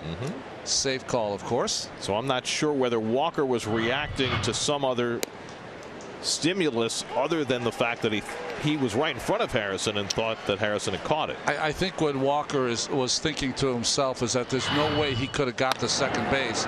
So if it is caught, he's going to go back to first. He didn't know what to do. It almost ended up being a Reggie Jackson against the Los Angeles Dodgers in the World Series. Throwing the hip into the ball? Yeah. Well, I'll give Harrison credit. I mean, I don't know if he knew immediately that he had trapped it or if he saw the second base umpire, but he made exactly the right play, throwing the ball to second base. They've flashed some leather, haven't they? Pittsburgh in this series. They've got a lot of good defensive players. Look at that uni by Harrison. I mean, he's like stealing bases. He's like Dykstra. His uniform's dirty before he takes the field. Although Lenny would sometimes just slide on his own. Get it dirty before it started. Cabrera takes one the other way down the line, and that's a fair ball going into the corner. Cabrera hustling towards second. Polanco's throw coming in, not in time. And as Dribble Cabrera snaps an 0-for-16 stretch with an opposite field double.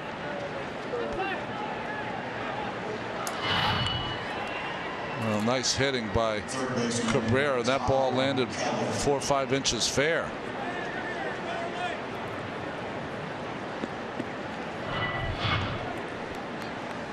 So a couple of hard hit balls in this inning. Loney with the bullet that turned into a double play.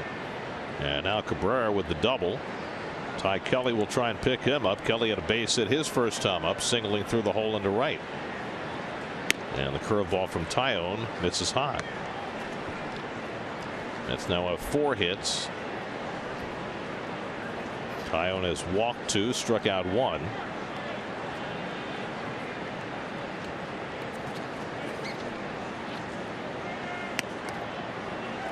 Nobody covering at second. It's Cervelli, cocked to throw.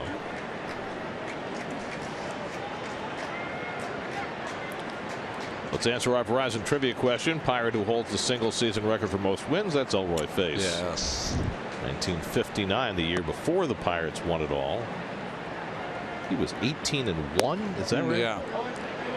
I mean, Roger McDowell won 14 games for that '86 Mets team.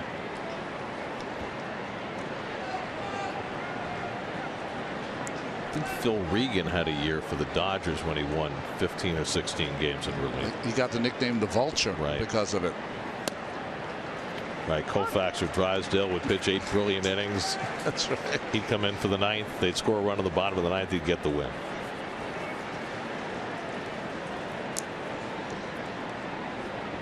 Phil Regan, longtime pitching coach in the Mets organization. 3-1 coming, and Kelly hits one deep to right field, and it toward the wall. It's out of here!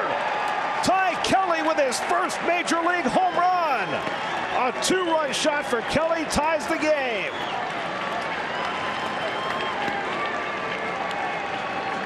Now the Mets made a deal today for Kelly Johnson, but it's the other Kelly who provides the offense. First 2 big league RBIs coming with 1 swing. Ty Kelly's first home run, and the Mets get even. Well, one of his strengths is the ability to work the count and get himself in good hitters' counts, and he did right there.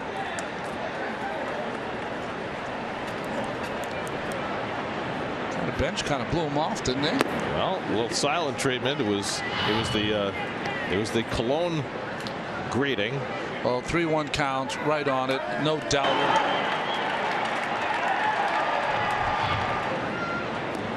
And now his teammates are there to greet Ty Kelly and congratulate him on his first major league home run. What do I do with it? A Pirate fan said, put it in the pocket. At least they didn't yell to throw it back. I'm not a big fan of the throw it back. It's okay at Wrigley because they invented it. Yes, they invented it. But everywhere else, not a big fan of the throw it back. You know, it's an unusual stance that Kelly has. Those hands so close to him, but that swing, once he gets it going, he's had a brilliant game already, defensively and offensively. Well, it's one of the pieces of the lineup shakeup for Terry Collins tonight, putting Kelly into third base, and that has paid dividends.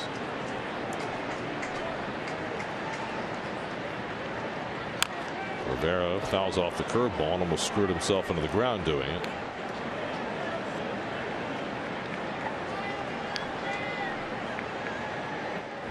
Well, Ty has hit as many as 15 home runs in a minor league season. He did that 2 years ago for Tacoma. He had 2 home runs for Las Vegas this year before he was called up. 44 minor league home runs for Kelly, and now his first in the majors. 2-2 now to Rivera.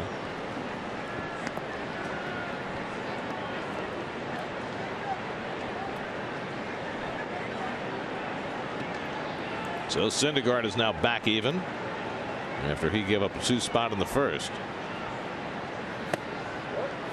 I thought Tyon misses 3-2. I thought I saw a graphic before the Mets had not scored more than 2 runs since May 27. Okay.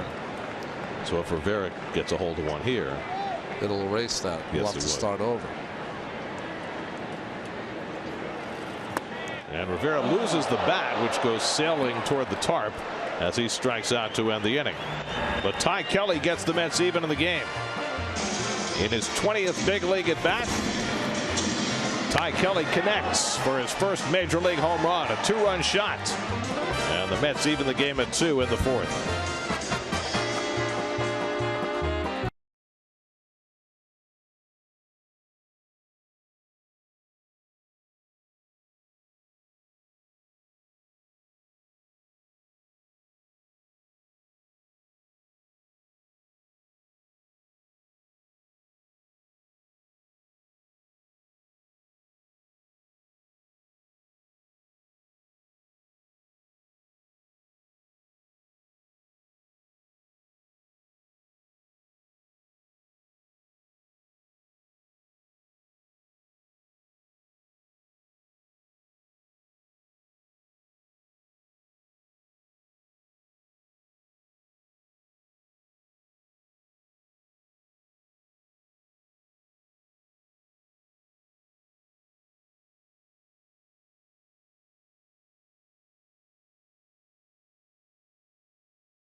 in Forbes Field.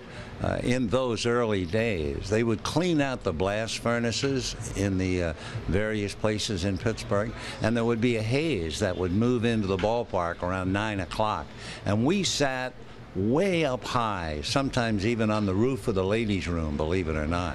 And you would be looking down through a haze, and Ralph would come up and hit a home run. But it wasn't just a home run. It would come up through the haze and go back down through the haze and clear the fence in left field. So he was a marvelous hitter, and it was a tribute to him in Pittsburgh when they were home, and they would wait for Ralph Kiner to come to the plate. And most of the time, when Ralph Kiner did whatever he did at that at-bat, the whole ballpark, it seemed, would get up and go home. Ralph Kiner, as only Vin Scully could describe him. Yeah, right. Hitting it through the haze at Forbes Field, which is the ballpark the Pirates played in until 1970. Sean Rodriguez with a leadoff double here against Syndergaard. I guess he's talking about the furnaces as we watch this pitch. Rodriguez jumped all over that fastball from Syndergaard. He's got good speed, makes it easy for a double. Those furnaces, I guess, are the steel mills. Yeah.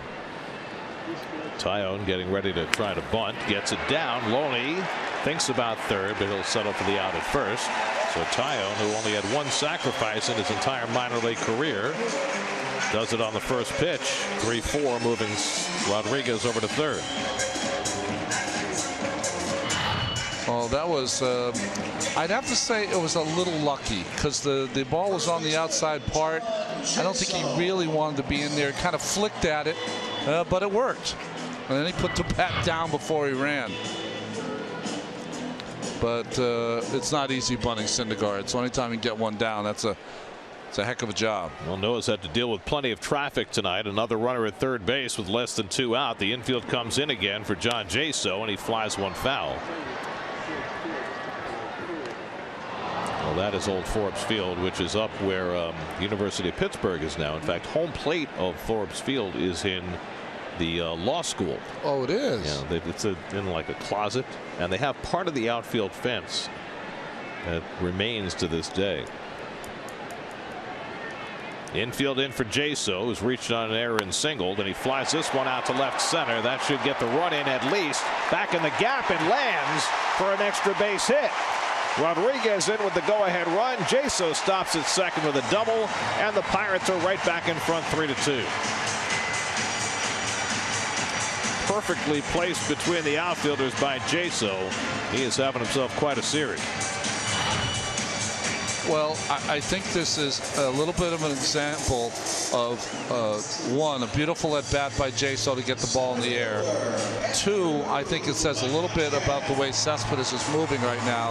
And three, and even more importantly, that's why the outfield of these young players is so good in Pittsburgh, is because they cover so much room, and the Mets do not. There's a lot of room in this outfield, particularly in left and left center. That's 4 doubles against Syndergaard in this game. Here's McCutchen.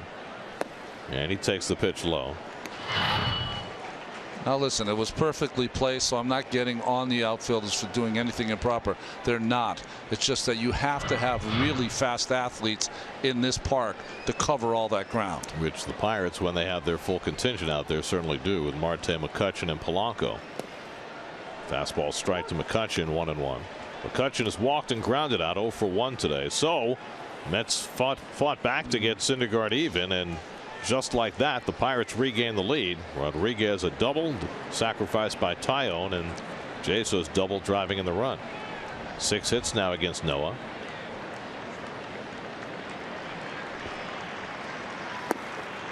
And the fastball misses inside, and you can see Syndergaard's velocity is a little bit down in these middle innings. His velocity's down, just like Matt's and DeGrom. Pitch count is up. So, you know, you're looking at a 5 or a 6 inning effort at the most. Noah had to throw 30 pitches in the first inning tonight. That's drilled to left. Conforto, though, right there, and he makes the grab for the second out. Another hard hit ball against Syndergaard, as McCutchen got that one on the nose. 2 out. We're talking about the young outfield for the Pirates, and you know, McCutchen is. He's the eldest of the 3. He's already got an MVP under his belt.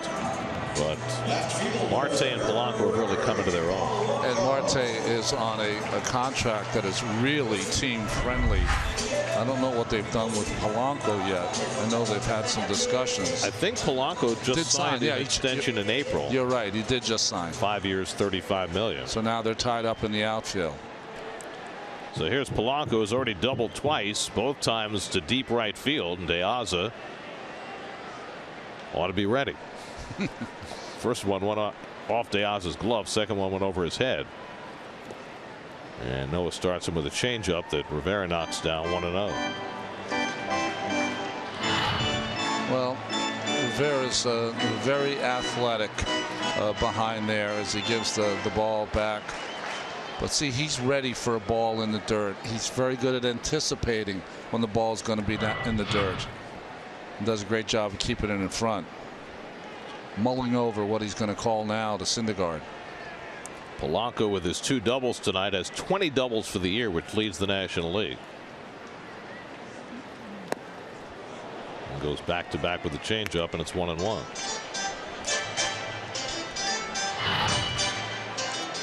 You know, I don't like to project 2 changeups in a row. I just don't like to do that. But you know, that's a 50 to 60 double year. That's pretty amazing.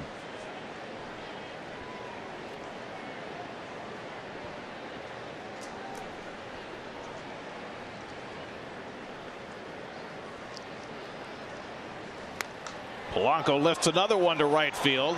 This time De Aza has it lined up, and he puts it away to retire the side. So Polanco retired for the first time tonight, but the Pirates regain the lead 3-2 after 4.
Joins the crew to put a wrap on OTAs and look ahead to minicamp. Plus, hear from a slimmed down Sheldon Richardson and how he plans to take his game to a new level on Jets Nation Sunday at 7, only on SNY.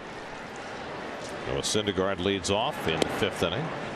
Noah flied out to center field on the first pitch he saw from Jamison Tyone. Tyone back in front now, 3-2. Syndergaard's been hit unusually hard tonight. Tries to hit back and fouls it off. 1-1.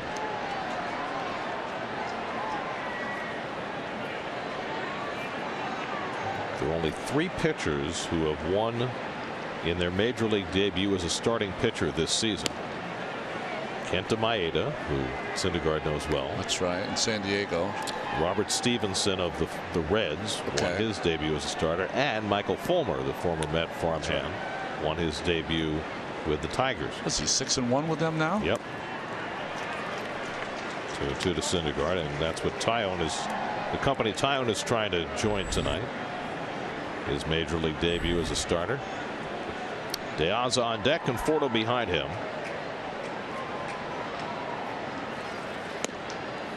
3-2 to Syndergaard. Meanwhile, the Pirates are trying to beat the Mets for the 10th straight time. Since 1984, the only team to win more than 9 straight games against the Mets is the Marlins, who did that in 2004. Syndergaard drives one deep right field. Joyce goes back and it's over his head. Syndergaard takes a turn. He's going to try for 2. Here comes Joyce's throw, and Syndergaard slides in safely. Noah Syndergaard with a 2-base hit. And he does hit back.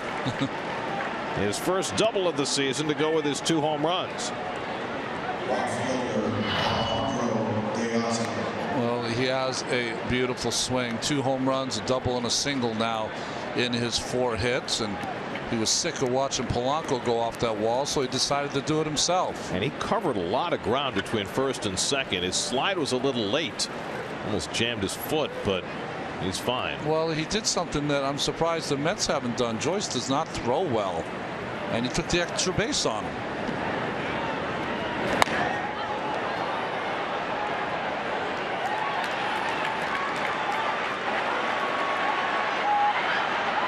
See, the pitchers, because of their inexperience on the bases, they don't cut those bases like the everyday players. But Syndergaard can run. Yeah, once he turned it on between first and second with those long strides, he covered a lot of ground in a hurry. So now Diaz, corners pinch in as though they're expecting a bunt from him. Syndergaard at second and nobody out. And Diaz fouls it at the plate. Diaz is lined out to left and struck out. One of 2 strikeouts for Tyone in his major league debut.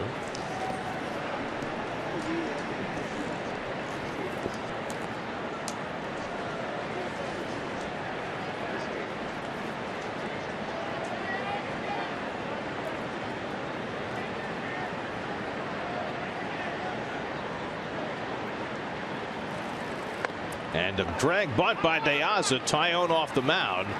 And that'll get Syndergaard over to third. And Diaz, I'm sure, will get credit for a sacrifice, even though he was trying to bunt for a hit. 1-3, and he will get the sack. Well, he's got to get that more towards the second baseman if he wants a hit, but still a nice play by Tyone.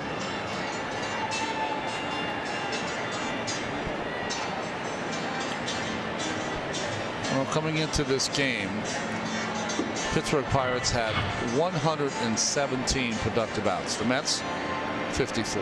Pirates first in the league, Mets last in the league. They need one here. Well, that was a productive out, so maybe they can get another one. There you go. Conforto has done a pretty good job this year getting a runner in from third with less than 2 outs, 6 for 11. And the Pirates will bring their infield in, trying to cut off the tying run. I shouldn't say that. They're not a productive out. They want a base hit. Now, do you run a contact play with a pitcher running at third? No. Conforto hits it in the air to center. Syndergaard goes back to tag. McCutchen makes the catch, and Syndergaard will trot on in with the tying run. McCutchen was forced to reach up and catch it on his heels, which gave him no chance to make a throw. Sacrifice fly for Conforto gets the tying run home, and it's 3-3. Well, McCutchen just misread this. He thought off the bat that the ball was not hit that hard, so he was coming in hard, and then realized at the last minute that he had to go back. And he's irritated because he knows that if he had played it correctly, at least he would have had a shot at home on the pitcher with the pitcher running. So Syndergaard able to create his own run with a double. Comes home on a sacrifice bunt and a sacrifice fly. And he's back even again. Now Cespedes is 1 for 2 tonight. And he takes a strike. Cespedes had an infield single in the first and then flied out in the third. 4 hits in his last 37 at bats.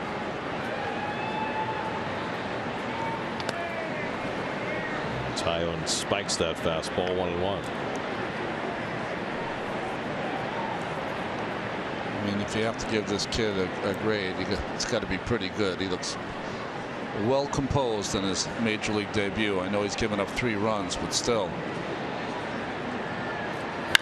Hit hard down to third. It comes up for Gong, and he stays with it. And he throws out Cespedes to end the inning. But Syndergaard's double, he brings home the tying run. Halfway through, it's 3-3.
Loans rocket arms.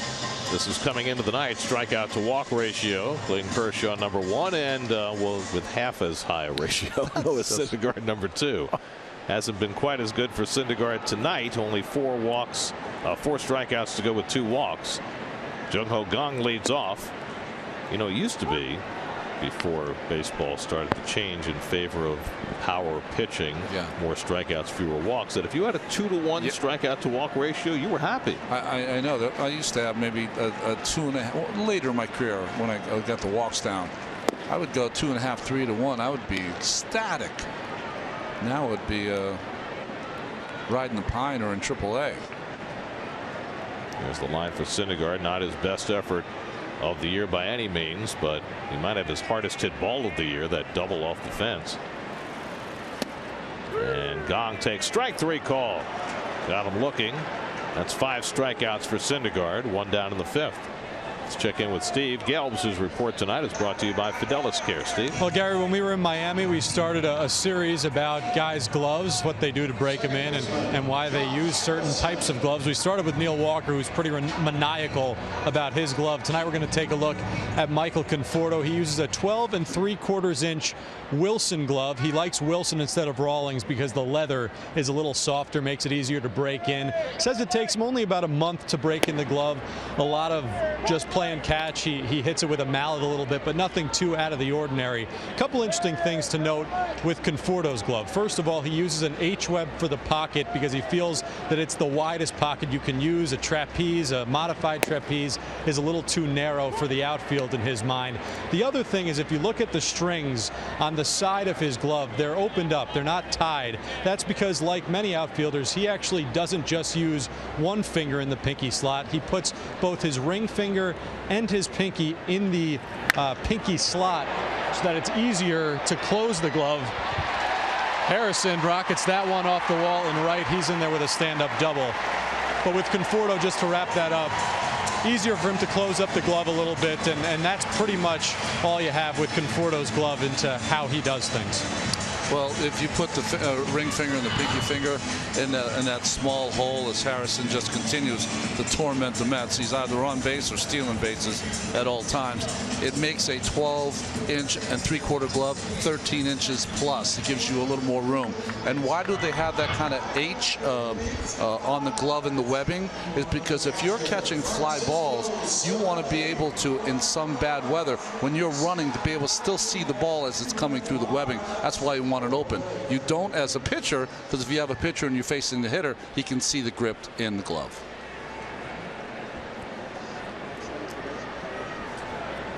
Meanwhile, Syndergaard's given up 5 doubles tonight in the first 4 1/3 innings. And now Harrison, who stole second and third against Syndergaard in the 3rd inning, is on second base again. That's pretty impressive. Harrison made that adjustment, Gary, because you and I just saw that he couldn't catch up with that fastball, and he finally did.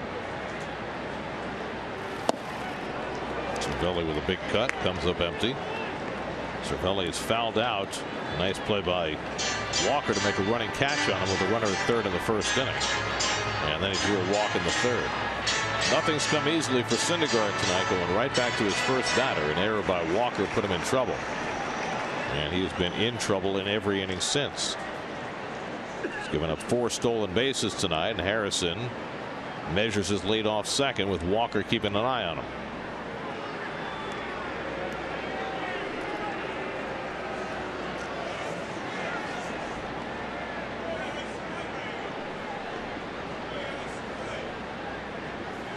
Harrison's 2 stolen bases give him 11 for the year.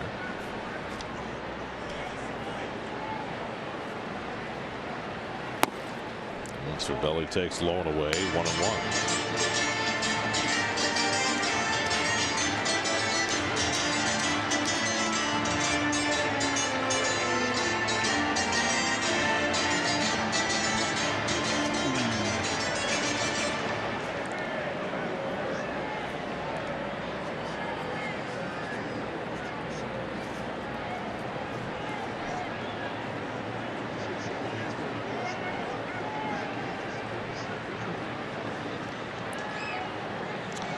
another look at second base.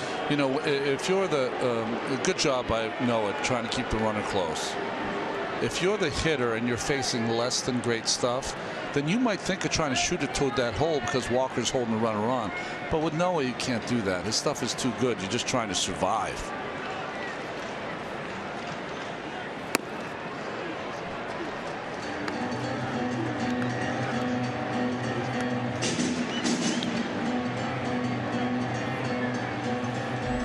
Walker is going to play so far toward the bag against a guy like Cervelli who can take it through the right side. Does that affect where Loney plays? Yeah, I know Keith would always get off the base maybe a step or two more towards second base to try to you know, shore up that hole a little bit. Harrison again dancing off the bag, and Syndergaard for the third time turns but doesn't throw.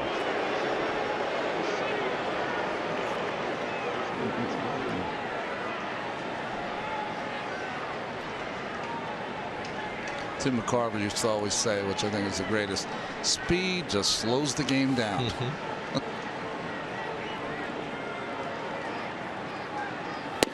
And Cervelli takes a fastball strike, and now it's 2-2.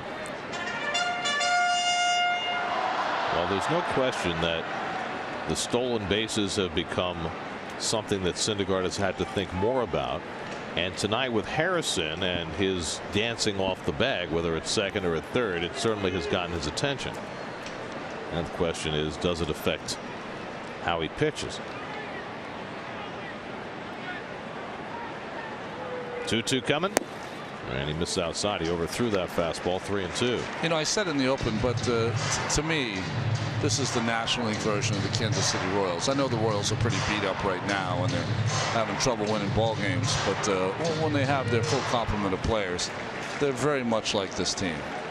Good defense, solid pitching, and can really run the bases. Right now they're not even winning fights. Yeah, that's right. 90 pitches already for Syndergaard. Cervelli makes contact back to Syndergaard. His play is at first, and he gets the out as Harrison goes to third. So 2 away, and now Matt Joyce will come up with a runner at third. Joyce has struck out and lined out to first. 0 for 2.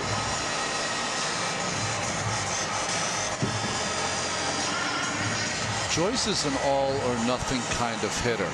I know he's hitting for a high average this year. Last year he did not, but he's got tremendous power. You have to be careful with him.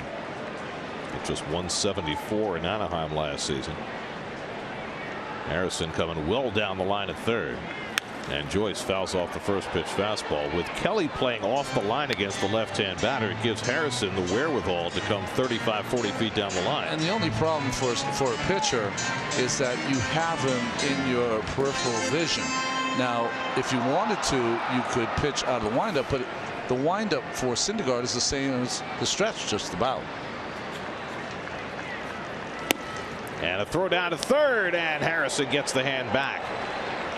Well, that had to be a design play with Kelly playing so far off the bag. He made a run to third, and Rivera threw behind him. Boy, I love that they put this play on. This is a lost art that we do not see in baseball anymore. We see it a little bit with Molina in St. Louis, but that has not stopped Harrison. 0-2 coming. And Joyce lines one, caught by Kelly, side retired.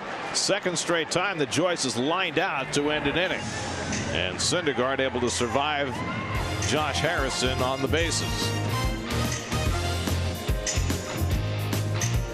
3-3 game as we go to the 6th.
3 as we go to the 6th inning.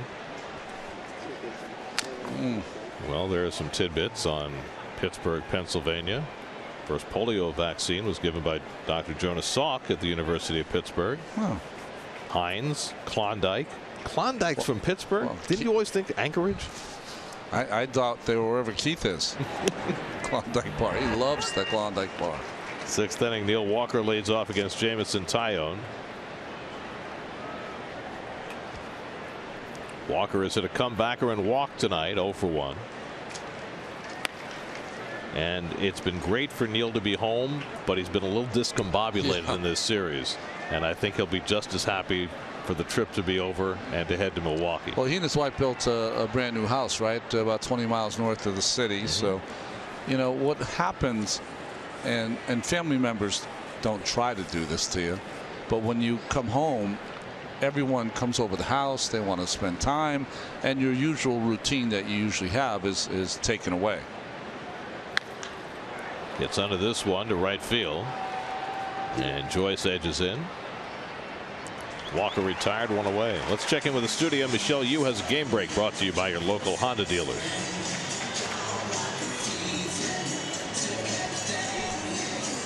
First baseman James Loney.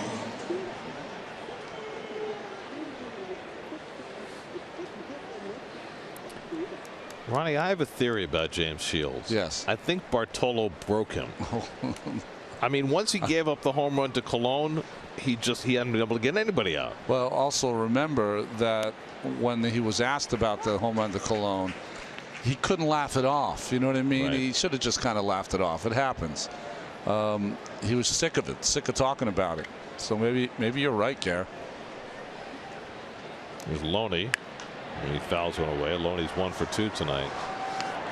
But you know, that was a big contract that San Diego gave him that didn't really work out, and the White Sox taking a flyer on him, and boy, his first start just a disaster early on.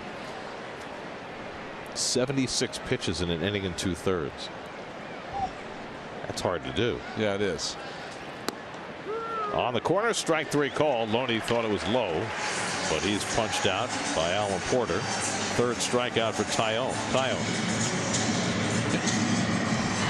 You know, Tyone has a great ability with that fastball. When it's on the outside corner, it kind of keeps its height. That's a good pitch.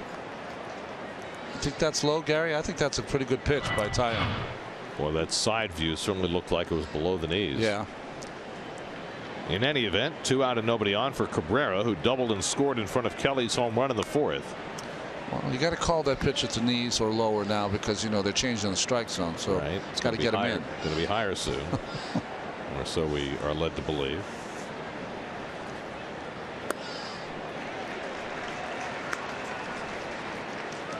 Well, it's been an impressive debut for Jamison Tyone. Locked up in a 3-3 game in the 6th. He hit 100 pitches once in the minor leagues this season, and they've got action behind him now that he's hit 90. Loney pops it up. Gong retreating. And Cabrera retired to retire the side. 1-2-3 inning for Tyone. Still 3-3 in the 6th.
Jameson Taillon's major league debut has come to an end. 6 innings, 91 pitches.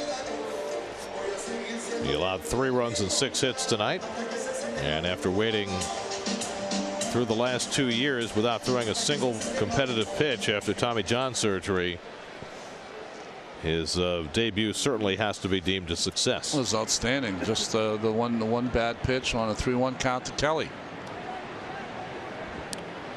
John Rodriguez leads off in the home 6th inning against Syndergaard, who starts the inning with 94 pitches. Rodriguez has one of the 5 doubles for the Pirates tonight. He doubled down the left field line and scored in the 4th. If Syndergaard can have a quick inning at the bottom of the order here, I'd like to see him go 7. He's going to get an extra day or 2 next time he pitches. Of course, with the doubleheader, the Mets have to slot in Logan Verrett as a spot starter Saturday in Milwaukee. That means Matz or DeGrom will pitch Sunday, and everybody else will get a full week. So say Matz goes Sunday, which I think is probably likely. Yeah. Then DeGrom would go Tuesday on a full week of rest, and Syndergaard Wednesday on a full week.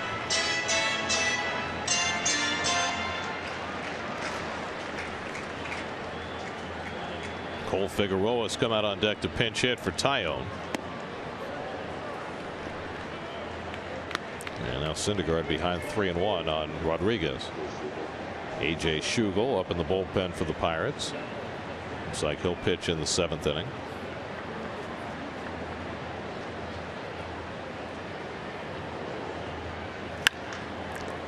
Cabrera handles the hop and throws out Rodriguez one away.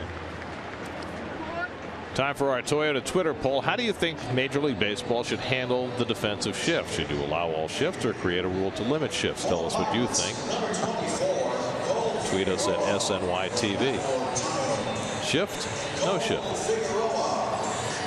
Well, I'm pro jobs, Gary, and it would eliminate a lot of jobs if they eliminate the shifts. What would that even mean, eliminating the shift? You say that 2 infielders have to play to the right of second base and 2 to the left? Yes. Well, there's Cole Figueroa pinch hitting. You know, the way the rules are written right now, you just have to have 8 players in fair territory, and one of them has to be a pitcher. That's right. And you can put the other 7 wherever you want.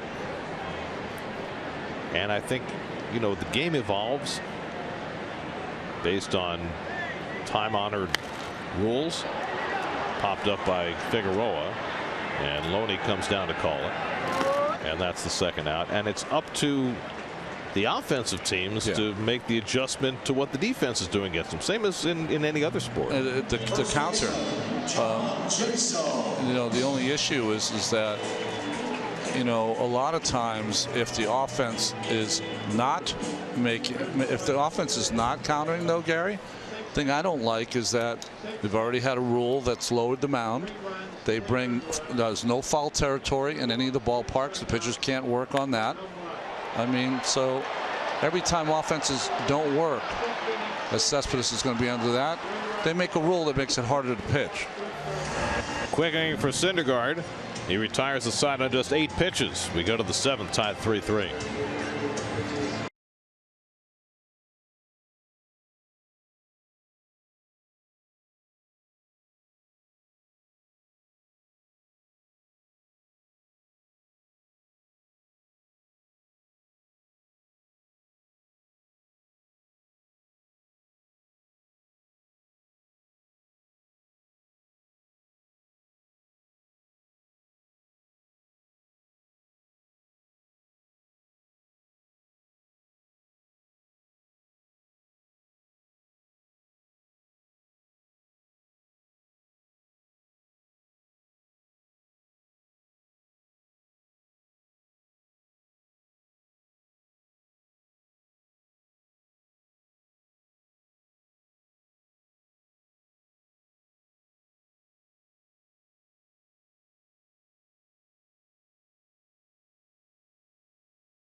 are those guys?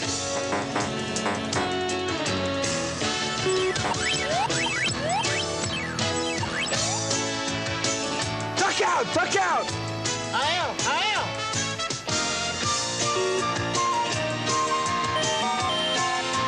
Sorry product available at these fine stores. That's funny. Oh, that's great. That's Chuck Tanner, of course, the great Pirate manager, Johnny Ray and Dale Berra, the players playing Miss Pac-Man. They were the double play combination for the Pittsburgh Pirates in the early 80s. A.J. Schugel takes over the pitching for the Pirates as we go to the 7th. Well, Schugel had a cup of coffee with the Arizona Diamondbacks. He's claimed off waivers from Seattle by the Pittsburgh Pirates. Ty Kelly hits one out to right center after homering his last time up. This time McCutchen able to reel it in, and Kelly's retired for the first time tonight. Kelly's had some good at-bats tonight, hasn't he?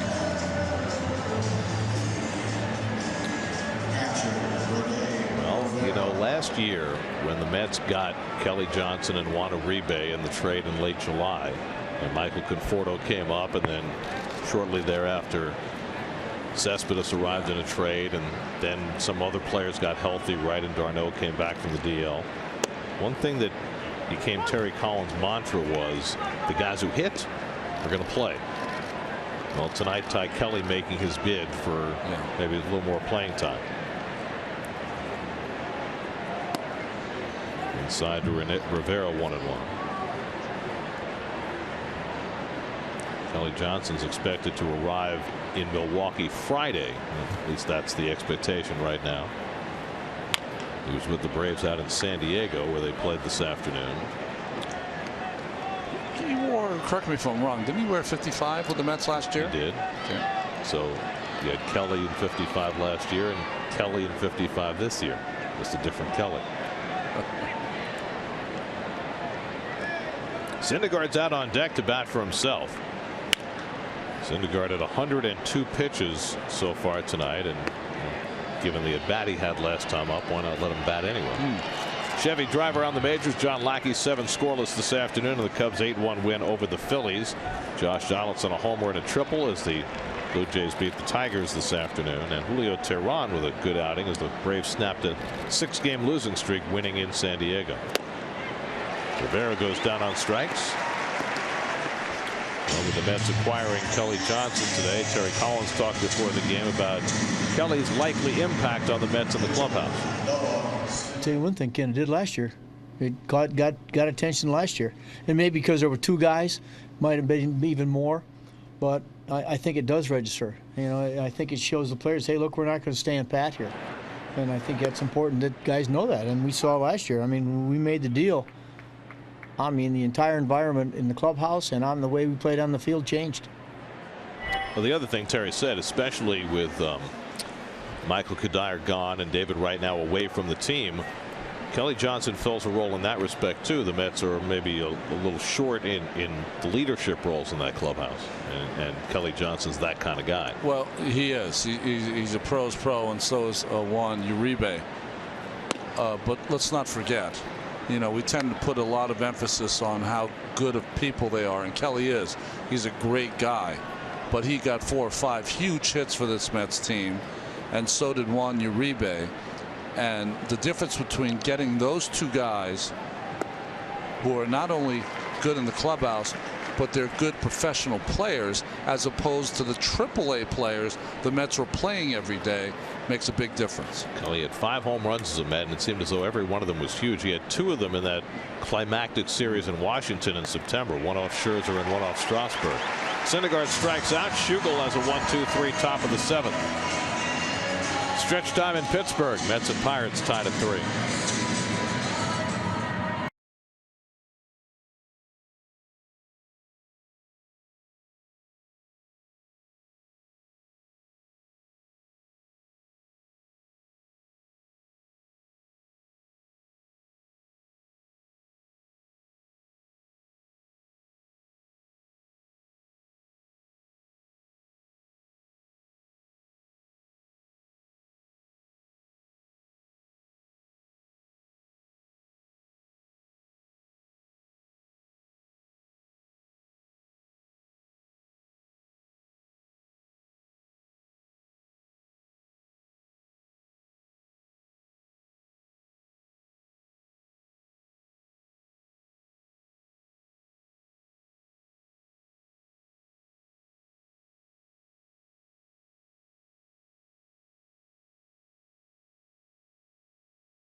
Twisted Tea, the hard iced tea that tastes like real iced tea. Curtis Granderson homered last night. He is now homered in all 30 current Major League ballparks. The only other player to have done that in these current 30 parks is Mark Reynolds. Tomorrow night, the Mets open a 4-game series in Milwaukee. It's supposed to be pouring rain. No problem. They have a dome. Very nice. 7 o'clock game tomorrow night. 7 o'clock the coverage. 8 o'clock first pitch, New York time. Mets just swept the Brewers in New York recently, but the Brewers are playing better right now. Here's Jim Henderson to pitch the 7th. Keith's in Milwaukee already. He said he's got it covered, so sleep in tomorrow. You're fine. You don't have to prepare. I'm not going to take that at face value at all. Henderson's just the third time he's pitched in 5 days. Pitched in the game 2 yesterday. It was not by any means a dominant outing for Noah Syndergaard, but he gave up just 2 earned runs in 6 innings. He worked around 5 doubles of the 7 hits he allowed. 3 runs, 2 earned, 2 walks, 5 strikeouts, 102 pitches. And Syndergaard's ERA, which was at 1.91, went up to 1.9956, which technically is 2.0. Sorry. They tell you to round up. Ted Williams liked it in 1941. Well, he didn't need it. He could have sat on 3.996, which was 400, but he didn't want to take that. So he just went 6 and 8. 6 for 8 the last day, finished at 406. No problem. I would have been tempted to push Noah out there for another inning, personally. At 102? I would have, because he has a full week off. Right. McCutchen 0 for 2 and a walk tonight, and he fouls back the fastball. Anderson worked in the 2nd game of the doubleheader yesterday. A full inning, no runs, 1 hit. Back-to-back days have been the ones that the Mets have to keep their eye on for Henderson as he's called to the post. That'll be Belmont Saturday coming up, right? That's right.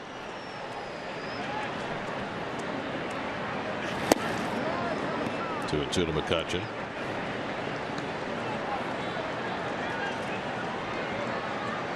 Henderson used to pitch in the National League Central with Milwaukee, so he's got numbers against all these hitters. McCutchen's done well against Henderson, 4 hits and 11 at bats. 3 infielders on the left side against McCutchen. He takes one the other way, foul.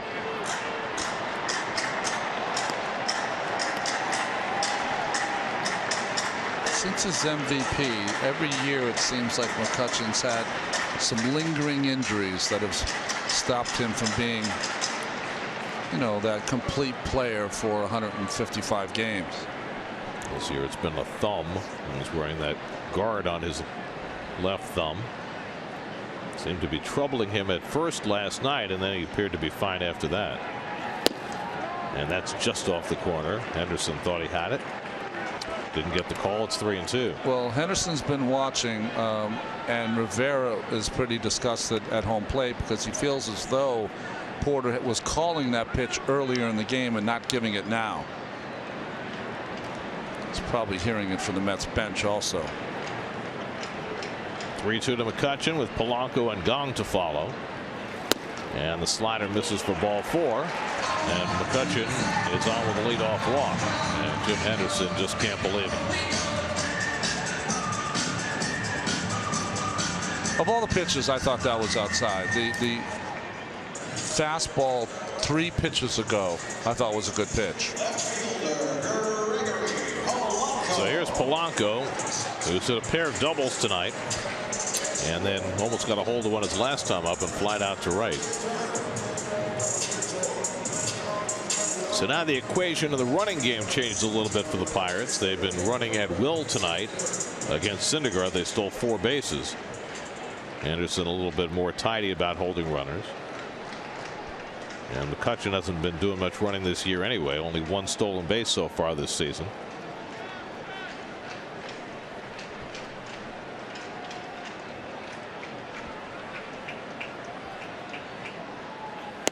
And Polanco jumps back 1-0.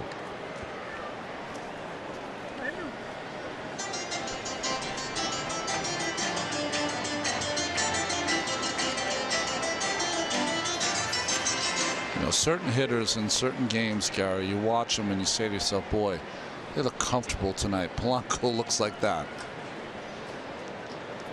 He's looked comfortable this whole series, even though he only had one hit in the doubleheader yesterday.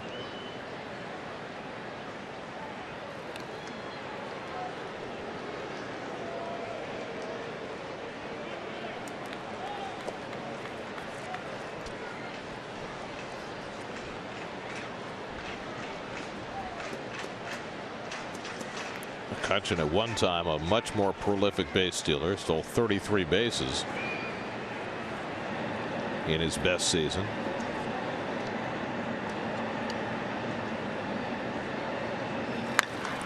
A rocket deep down the right field line. Foul. Polanco crushed that. That hit the sign behind the back of the bleachers. And that was going to go into the river if it had not run into an obstacle.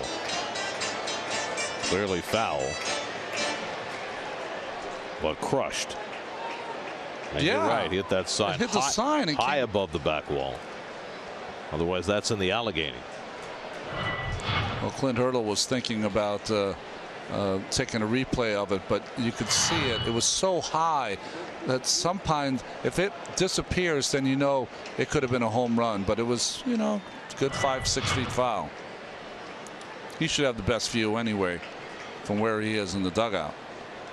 So, well, it's just a long strike to Polanco. And Rivera goes down to the dirt to block the slider. 2-1. Tonight's starters brought to you by People's United Bank.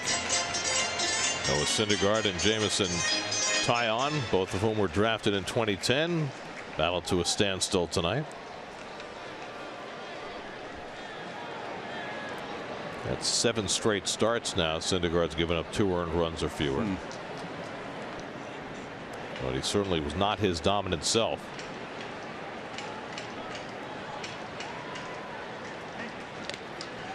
McCutchen back to the bag. You know, Gary, I say that all the time. These kids are so talented, Syndergaard and the others, that when they do have their A game, they're going to roll out 10, 11, 12 strikeouts. But you judge over the course of the season what they do for their team when they don't have their best stuff. Are they able to keep their team in the game? Certainly did that tonight. Well, it's the thing we've always raved about with Jacob deGrom, his ability to operate without his best stuff. And, you know, for the most part, the jury's out on the rest of these guys about that, because most of the time they seem to have their A game. And, you know, the first inning just started in such a bad way because of the error by Walker. But even after that, he gave up so many hard hit balls. You're right. Even a couple of line drive outs that helped him out along the way. I think it has a lot to say with this Pittsburgh Pirates team. Anderson digging trouble for himself behind 3-1. Golfed foul down the left side by Polanco, and now it's 3-2.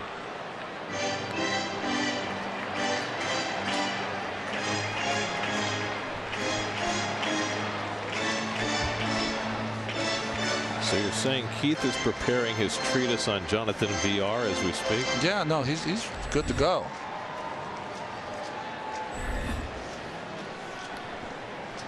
He's got Chris Carter's power zones all mapped out. He's got Luke Roy's pitch framing ability. 3-2, nobody out. McCutchen on first. He's running. Polanco hits it deep to right. Back goes De Aza near the wall, and it's off the fence and in play. McCutchen digging for third. He's going to be held up late. It's dropped though by Walker, and now McCutchen will score. And the Pirates take the lead.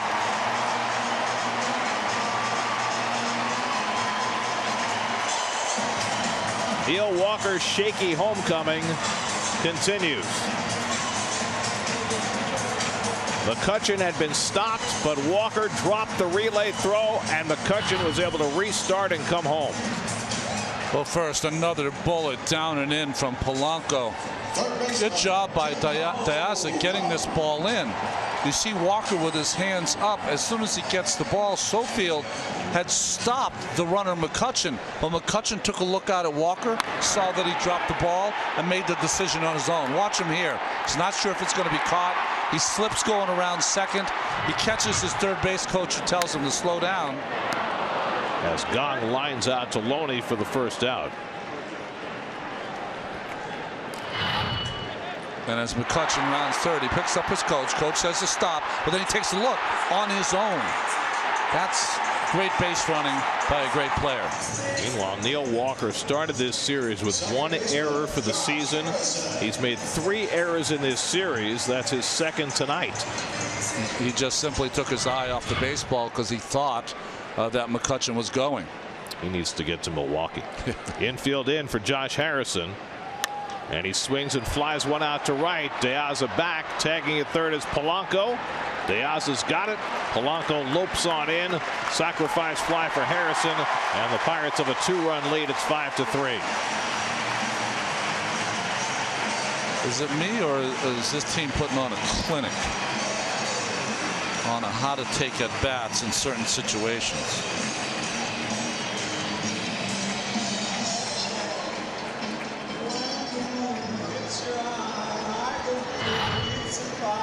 Get it? Well, this is the play before. Watch him though. He takes a look. He sees that Neil drops the ball, and that's when he decides to go. You don't need the coach's help. Pick up the baseball yourself. So 2 runs are in. Pirates have gone in front again. They were up 2-0. Mets tied. They were up 3-2. Mets tied. And the Pirates have gone in front again. It's now 5-3. And Cervelli takes outside. The leadoff walk to McCutchen when Henderson thought he had him struck out was what got this inning started. And then Polanco with his 3rd double of the game, his league leading 21st of the year. The error by Walker bringing in a run, and Harrison cashing in the 2nd run. And that's lined the other way, and Cervelli has a 2-out hit.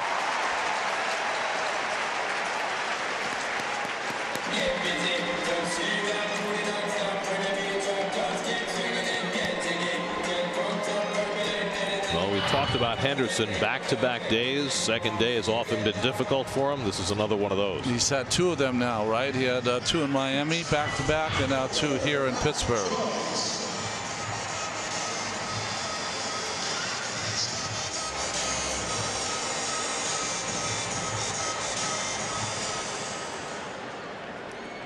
That base hit by Cervelli will make both runs in the inning earned against Henderson.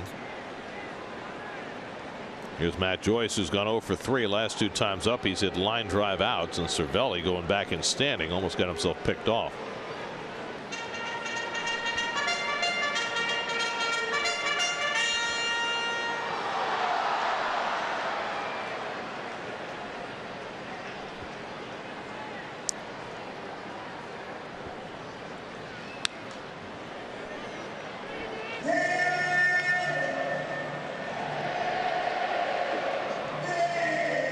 So Robles quickly to work in the Mets bullpen as Henderson struggles here in the 7th. Remember when it was Turner Field where the Mets couldn't tread without everything going wrong?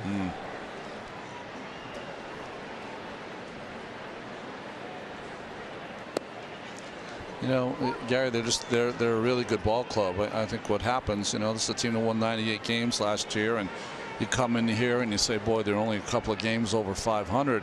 What's wrong with this team? There's nothing wrong with this team. They just play against some really good competition, and you know, they were going to figure it out at some point. Well, they hadn't been getting great starting pitching, and the Mets came to town, a team that has been struggling to score runs.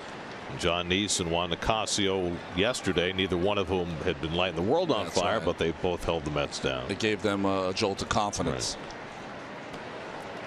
And tonight, Syndergaard not at his best, and the Pirates, who are a terrific offensive team when they're clicking on all cylinders, have been that. Cervelli runs, Rivera's throw into the runner, and it's a strikeout at the plate, so the throw was irrelevant. Joyce strikes out to end the inning. But 2-run score, they're both earned against Henderson. 5-3 Pittsburgh after 7.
Pittsburgh on that last play in the 7th. Matt Joyce called out on strikes, and he was ejected by Alan Porter, the home plate umpire. I don't know what he was arguing about. He ended up arguing with Porter that was not a strike.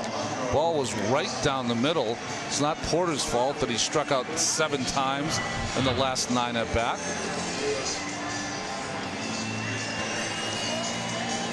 And with Joyce ejected, several changes for the Pirates as we go to the 8th inning. David Freese comes in to play first base. Jordy Mercer comes in to play short. Sean Rodriguez moves from shortstop to left field, and Gregory Polanco moves from left field to right field. And A.J. Schugel, who worked a 1-2-3 8th inning, 7th inning, stays on to pitch the 8th. Yeah, he's their semi-long man, so they're going to stay with him for another inning, they hope. Alejandro De Aza will lead off for the Mets, top of the batting order in the 8th, and taking all the way a call strike.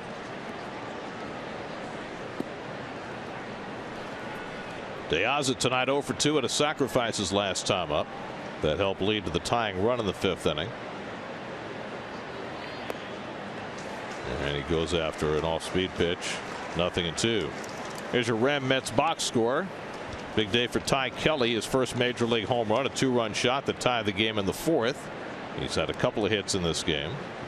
Syndergaard had a ringing double and scored the tying run. But the Pirates with 2 against Jim Henderson in the bottom of the 7th to regain the lead. Well, the Mets are 23-5 when they score 4 more, 8-21 when they don't, and they can't get the 4 in this last couple of weeks, or very rarely get the 4. Yeah, they had the couple of games in Miami when they put up 6. But they got shut out Sunday by Jose Fernandez and the Marlins and have struggled to score in this series. The Pirates looking for their 10th straight win against the Mets. The all-time record for the Mets in terms of consecutive losses to one team is 12. That was against the Milwaukee Braves back in the early days.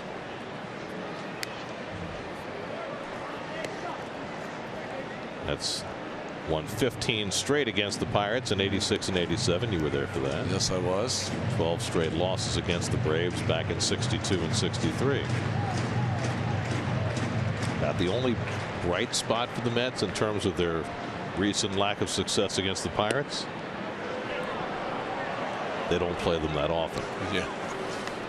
3-2 to De Aza. Same thing happened to him last year with the Pirates and the Cubs. Although the Cubs, they were able to turn the tables on when it counted. And who knows, they may have a date with Pittsburgh in October. 3-2 coming to De Aza, and he walked him. So De Aza's on, and Conforto will come to bat as the tying run. Well, the base on ball started the Pittsburgh 7th inning. Let's see if they can start the Mets 8th. Conforto moved up to the 2 spot in the batting order for the first time tonight. Has grounded out, walked, and hit a sacrifice fly. Clint Hurdle on his way to the mound.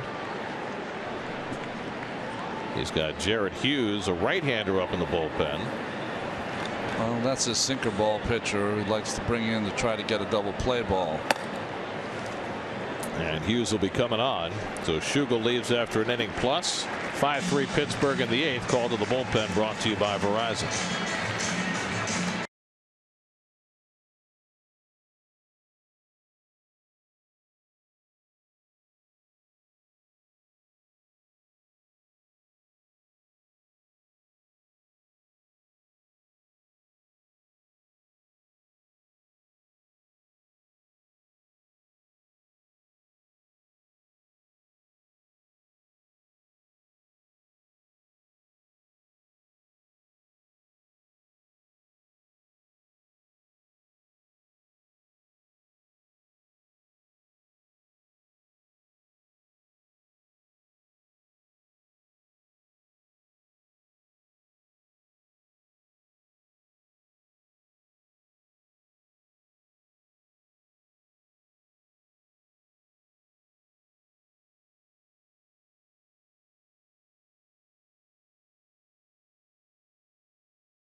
Michael Conforto coming up against the new Pirate pitcher Jared Hughes. Mets have a runner aboard in the 8th inning, down by 2. Well, Jared Hughes pitched in yesterday's game. He's their sinker ball specialist in to try to get a ground ball. Well, yesterday he threw 4 pitches and got 3 outs. He got a double play grinder from Cabrera, then got Cespedes on a ground ball. De Aza at first and nobody out. Cespedes waiting on deck. Conforto's already driven in a run tonight with a sacrifice fly. And he hits this one out to right center, chasing McCutchen back deep to the warning track. It's out of here. Michael Conforto ties the game with a 2-run homer. Number 9 for Conforto, and the Mets get even for the 3rd time tonight.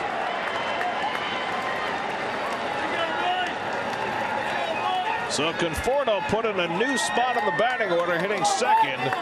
Delivers a sac fly, and now a 2-run homer to get the Mets back even again. Well, just like the base on balls for the Pittsburgh Pirates started their 7th inning. Base on balls to De Aza starts the Mets 8th, and Conforto with a good game already. A base on balls and a sacrifice fly to center field, catches all of this one and drops it in the 2nd row. Nice grab by the fan. Well, that's got to feel like a huge weight off Michael's shoulders. This has been such a rough month and a half for him after that stellar month of April.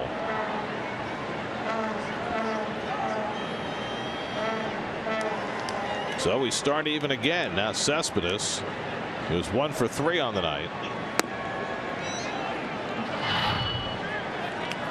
Well, sinker ball pitcher, when it doesn't sink, becomes very hittable.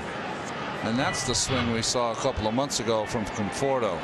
Only the 2nd home run Hughes has allowed this season. It skips into Cespedes, 2-1.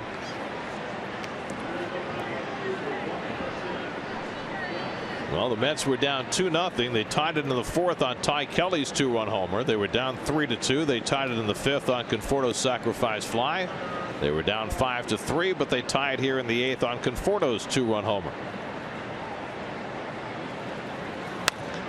And Cespedes tops one foul. Nice to see a lot of fight in these Mets tonight. And 4 of the 5 runs scored via the home run. And Neil Walker, whose 2 errors have led to a couple of runs, has a chance for a little redemption late in this game. Breathes a sigh of relief. And that goes behind Cespedes. Well, I can't imagine there was any intent there, as Hughes airmailed one behind Yoenis. I really thought that was a slider that just slipped out of his hand. And Porter just warned the pitcher, which is absurd to do. Well, it also doesn't make any sense from a competitive standpoint. There's no reason why Hughes would be throwing at him. And if he warns the pitcher, then he also has to warn both dugouts, and that affects the Mets' ability to pitch inside. That's right. Now, I know these Pittsburgh Pirates have the reputation of throwing inside. Hughes is just saying, it slipped out of my hand. What am I supposed to do? Although the trainer's there. Yeah. I wonder if the trainer is, if he's got some kind of issue with his finger. Well, does that cause Porter to rescind the warning if that's the case? No, he's given a warning to both benches. So once he's done that, he can't rescind it just because the trainer says that something is wrong with Hughes' finger, can he? No. That's just overreaching by the umpire.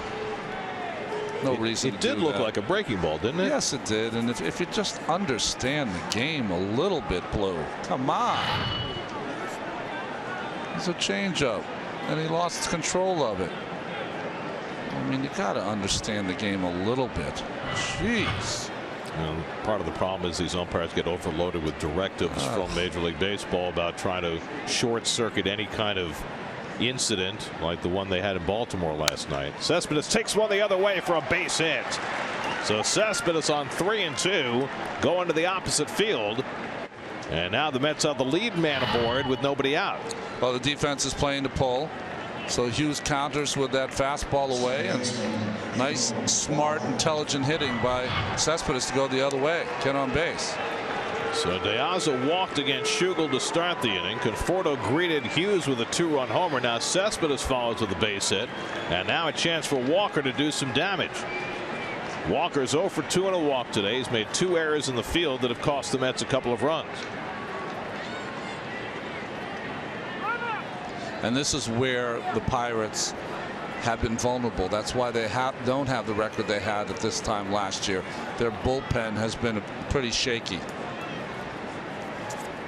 Melanson's been tough as ever, but. And then the question becomes, is Melanson even available tonight after working both ends of the doubleheader yesterday?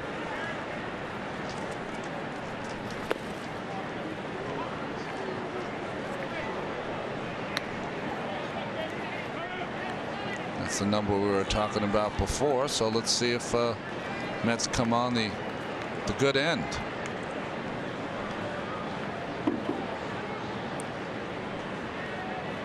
Cespedes at first and nobody out. And Walker takes outside. And Cervelli's going to run it back out to Hughes.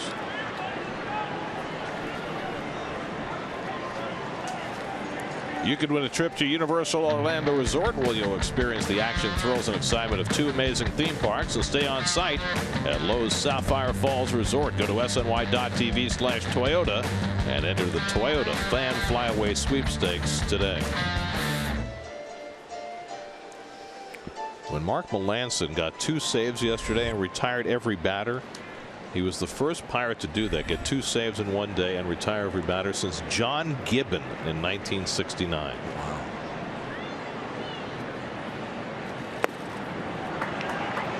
Now it's 3-0 to Walker. But you have to wonder, does Clint bring him back today in a save situation or even in a tie game?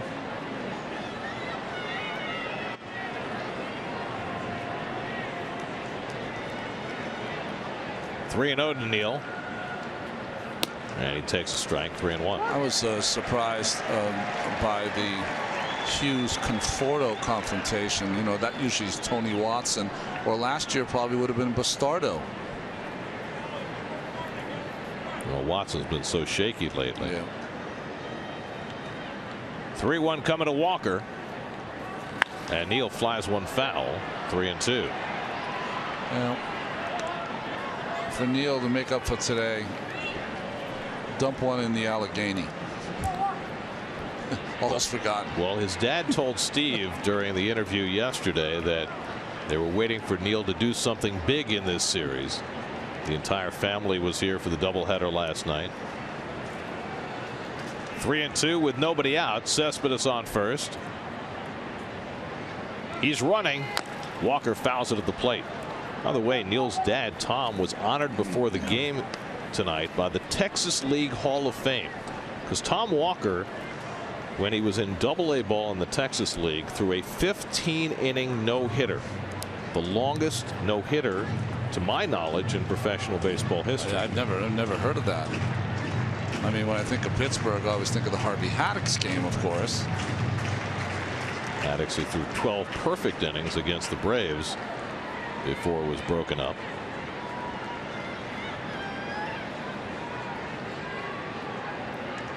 Cespedes ran on the first 3-2 pitch. He's running again, and it's outside, ball 4. And now the Mets have the go-ahead run at second base. So Hughes has come in, given up a home run, a single, and now a walk, and James Loney will come to bat with first and second and nobody out. Now the Mets have not led all night long. They've been behind 3 separate times and come back to tie. Ray Searage, the pitching coach, going to the mound to talk to Hughes, so looks like he'll stay in to face Loney. And now if you're Terry Collins, you know, Loney's a double play candidate. Do you think about bunting with him? No, you let him swing. You know, when you're looking at this lineup, and I know you've had some success tonight, you look at this lineup, he's got 9 hits as a Met. He's hit better than just about anyone since he's joined the ball club. Well, the Mets finally putting together some offense tonight. Conforto with 3 RBIs, including his tying 2-run homer here in the 8th. Ty Kelly with a 2-run homer. And now Loney with a chance to get the Mets the the lead for the first time with Cespedes at second and Walker at first. Corey Lupke is up in the bullpen. Lupke, the double Tommy John survivor, former terrific young prospect with the Padres, beginning to throw in the Pirates bullpen now.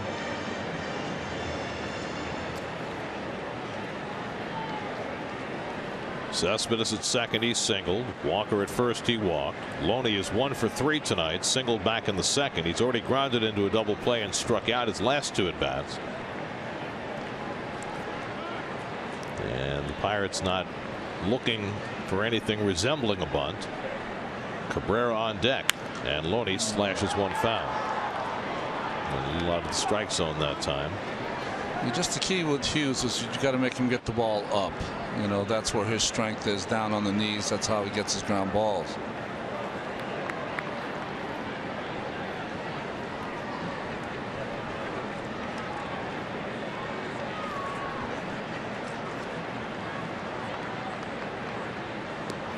Hughes stepping off. Mercer playing behind Cespedes, who can't get a very big lead at second base.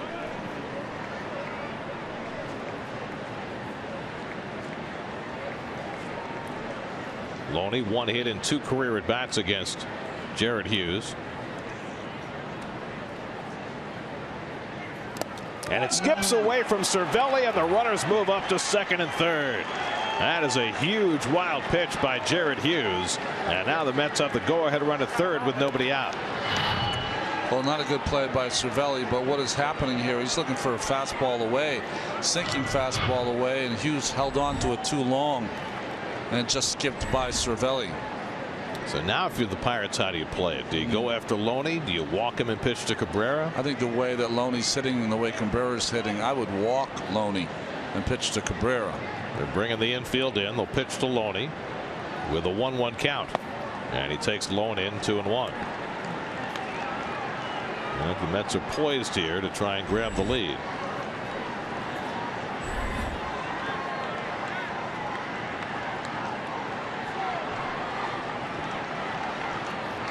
Infield up all the way around. And Loney hits a ground ball. Runners holding. And Harrison will take it to first base himself. That is 4 unassisted at first base for the first out. He was not letting David Freese have any piece of that. Keeping his eye on Cespedes as he carried the ball to first base. Again, that pitch down you have to lay off on. Not easy, of course. And there's nothing you can do if you're Cespedes. With the infield in, you got to hope that it gets through, and it did not. Now they're going to walk Cabrera to pitch to Kelly and load the bases and set up the double play possibility. So Cabrera, who had a double in 3 trips, will get the intentional pass. This will be the 3rd walk of the inning. This is another thing they're thinking of trying to eliminate, isn't it, Gary? The intentional pass. Make it just point the guy to first base and let him run there without the 4 throws from the pitcher. Well, you and I have both seen wild pitches on intentional walks. Pitchers can barely throw to first base. Forget about the intentional walk. The guy who seemed to have the most trouble doing this was Henry Mejia. Yeah. He could not issue an intentional walk without making it a sideshow. And there's ball 4, and so Ty Kelly, who's already had a huge hand in this game, will get a chance to put the Mets in front. This was back in the 4th. 3-1 count. Jumps all over this fastball from the young Tyone.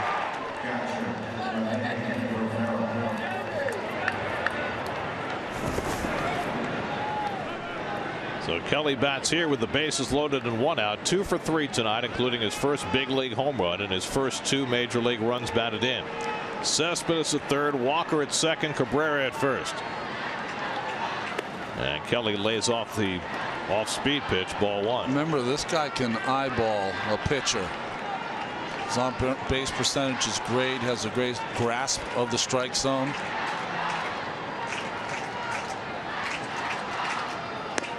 And he lays off that sinker, and now it's 2-0. So Hughes has really dug a big hole for himself.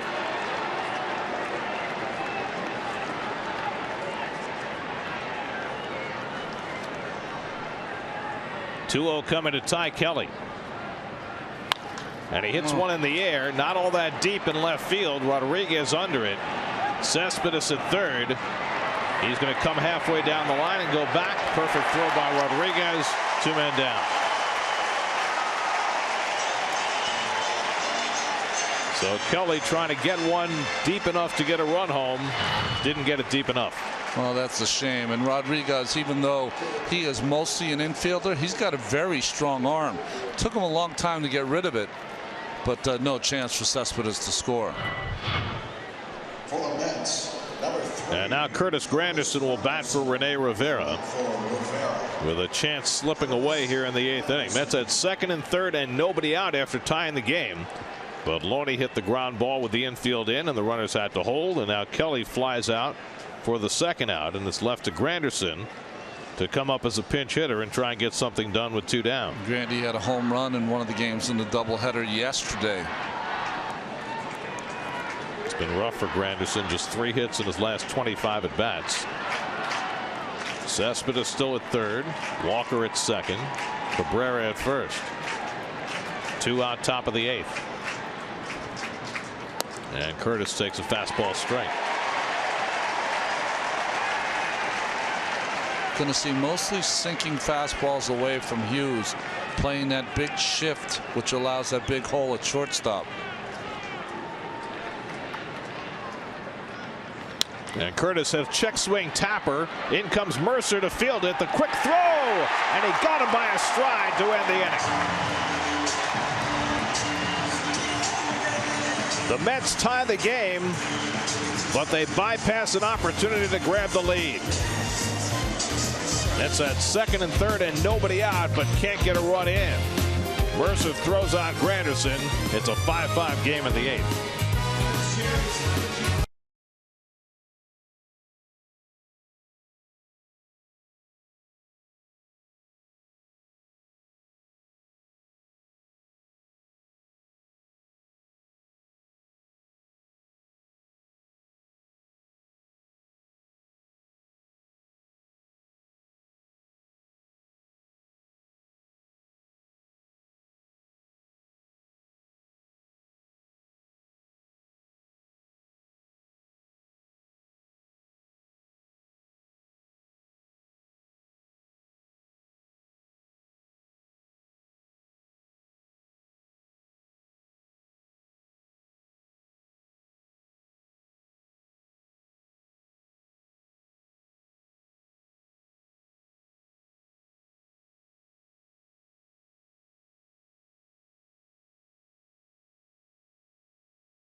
Three times, and they've tied it up all 3.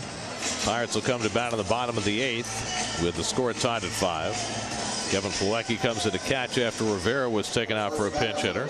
And Addison Reed, who hasn't pitched since Saturday, will come on to pitch. Yeah, he pitched excellent in Miami on Saturday and Sunday. To see his numbers this year, just outstanding in the setup role. Today, though, pitching in a tie game here in the 8th. City probables for the series in Milwaukee. Cologne against Nelson tomorrow night. Harvey, Verrett, and then probably Matz on Sunday, rounding out the series at Miller Park. And for more on the Brewers, let's check in with Steve. Well, Gary, the starting pitching is really the story with the Brewers right now, just because they have an interesting decision coming up. Matt Garza set to make his potentially final rehab start tomorrow. He's missed all season thus far, and it's really going to be a decision as to who comes out of that rotation. You look at the guys like Zach Davies and Junior Guerra, guys that probably would have been the candidates to come out. They've been pitching really well lately. Davies last 7 games has an ERA under 3. Guerra last 5 games an ERA under 3. And Willie Peralta really has not been able to turn it around this season. He's got an ERA approaching 7 right now. So those 3 guys who will be pitching against the Mets this series could be battling out a little bit. A last shot to prove they deserve to be in the rotation when Garza comes back next week. Sean Rodriguez leading off in the home 8th inning and takes a slider from a strike from Reed, 1-2. Starling Marte has come out on deck to be a pinch hitter for the Pirates. I've never seen as much moaning and groaning from the hitters with Alan Porter today, the home plate umpire. Almost every pitch has been contested or talked about.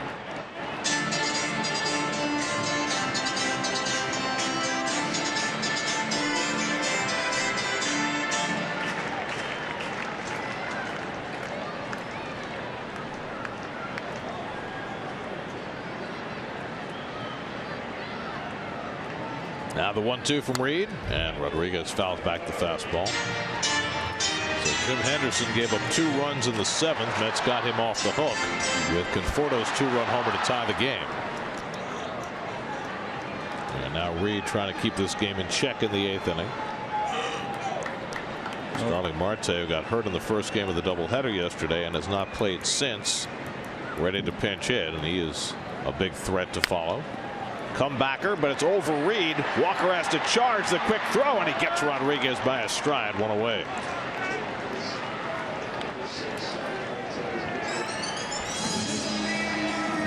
Walker, who's had a rough day in the field, makes a nice play here. He needed this one. Gets it on the 3rd hop. Cross body throw. And Reed lets it go, but I don't think he let it go because he couldn't. Because he could get to it and let Neil Walker play it. I just think that he didn't have enough hops to get up there. So now Marte, who's hitting .321, and a little ankle discomfort, which knocked him out of the 2nd game of the doubleheader and kept him from starting this game. And a quick pitch from Reed is outside, ball 1. See Marte with that guard on that left ankle.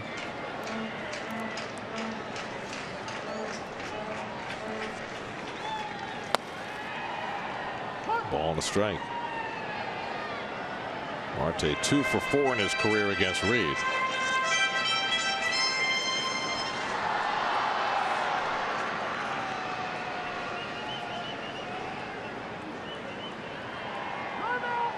And time is called. Reed, who loves to use that quick pitch, and Marte trying to slow him down.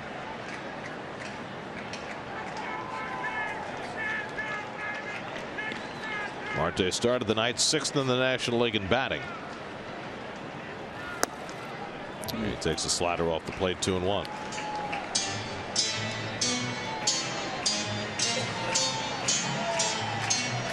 Marte, when he's right, is incredibly quick inside.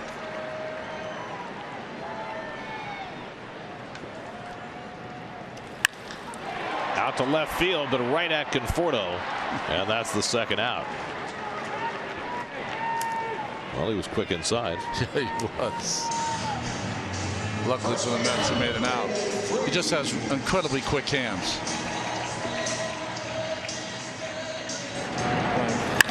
Watch how quick he got to that ball. That ball's in and running in.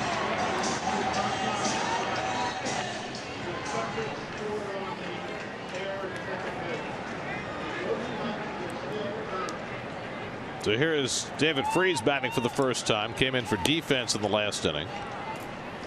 John Jaso had another good night at the plate. Went 2 for 4, a single, a double, and RBI. Freese started the first game of the doubleheader yesterday and had a couple of hits and drove in a run. And he flies one out to center. Cespedes easing back. Has room. Side retired. Freese gave it a ride. Cespedes reels it in. 1-2-3 inning for Addison Reed. We go to the ninth, tied at 5.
So the Pirates get a recap of tonight's finale with play-by-play breakdowns and all the post-game reactions on Mets blog presented by Citi, featured on SNY.TV. Tony Watson, who has been struggling, comes on to pitch for the Pirates as we go to the ninth. He pitched pretty well in yesterday's ball game, so he's might have turned the corner. He's been a big part of this bullpen for the last 3 seasons. Kevin Plawecki up for the first time, came in for defense the last half inning and takes a strike from Watson. Plawecki caught the second game of the doubleheader yesterday and drove in the Mets' only run in that game with a 2-out single. Plawecki, then De Aza and Conforto for the Mets in the ninth. And the off-speed pitch has him flailing, and it's 0-2.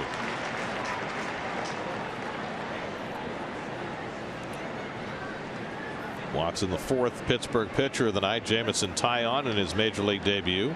6 innings, 3 runs, 6 hits. A.J. Schugel gave up a run in an inning. So did Jared Hughes. And Plawecki strikes out on 3 pitches for the first out in the top of the ninth.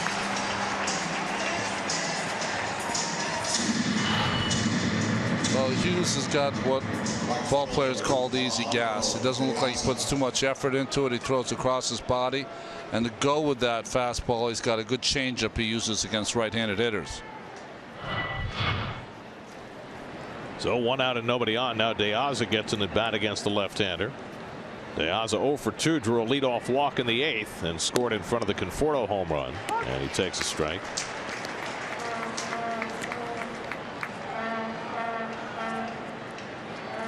De Aza doesn't get many opportunities against lefties. Just 2 hits and 8 at bats so far this year. And he's tied in a knot, and it's a strike, and it's 0-2.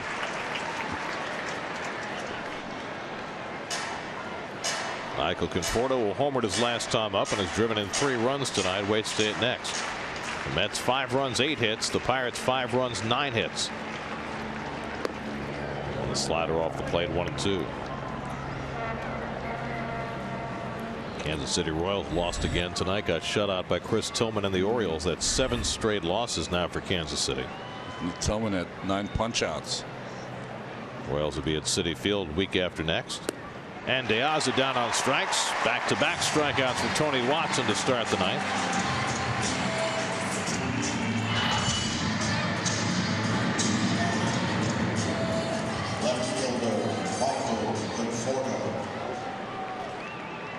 See how he throws across that body. Makes it very difficult to pick up that baseball if you're a left-handed hitter.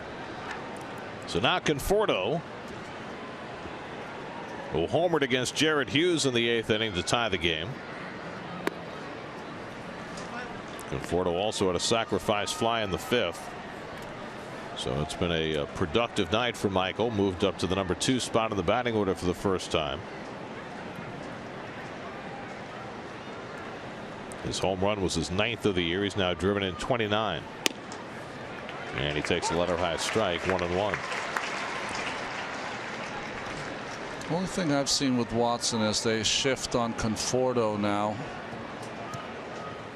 with the count even at 1-1, is that he doesn't seem to be throwing as hard as he has in the past.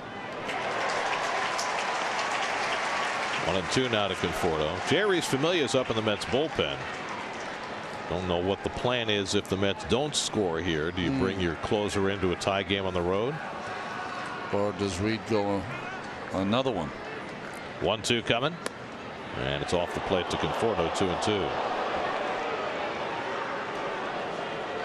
Normally you don't bring your closer into a tie game on the road, but you know, Familia hasn't pitched in a while, and maybe he's got 2 innings in him today, and Terry Collins is willing to roll the dice with that. We'll see. Conforto goes down on strikes. Watson strikes out the side at the top of the 9th. We go to the bottom of the 9th at Pittsburgh, tied 5-5.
Yes, how do you think Major League Baseball should handle the defensive shift? And 2/3 of you say they should allow them.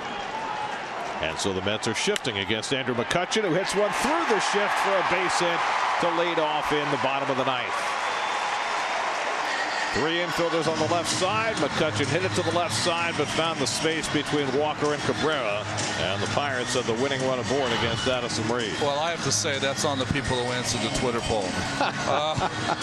Addison Reed with a fastball down the middle. Oh no, I'll take it back. A little slider. First pitch to McCutchen. and he answered the bell. So Reed being asked to pitch a second inning, which he's not been asked to do often this year. Only twice this year, and both of them came early in the first week. So now he'll take on Gregory Polanco, who's had a huge night with 3 doubles. He's scored a run, he's driven in a run, he's stolen a base. Kelly pinches in on the grass at third. You can't hardly believe that Polanco would be asked to bunt.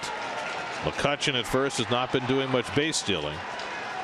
And Polanco swings and misses at the fastball, 0-1. Reed's velocity's down a little bit tonight. Normally 93. He's been more like 91, 92 tonight. And I think that's why he's countered with more sliders in that first inning, and then the slider to McCutchen to start this inning. Pitched a 1-2-3/8, but with a couple of hard hit balls against him by Marte and Freese. McCutchen at first and nobody out. And Polanco rockets one to center. Cespedes back has it lined up and reels it in for the first out. So there have been some very hard hit balls against Reed, but he survives that one by Polanco for the first out. Man, he has swung the bat well tonight. Well, the Mets did a good job last year when he first came up and pitching him up and out of the strike zone. He likes to swing the bat, but everything has been down in his nitro zone. Now it's Jung-Ho Kang, who's 1 for 4 tonight. Kang singled and a run back in the first. Lined out to Loney his last time up.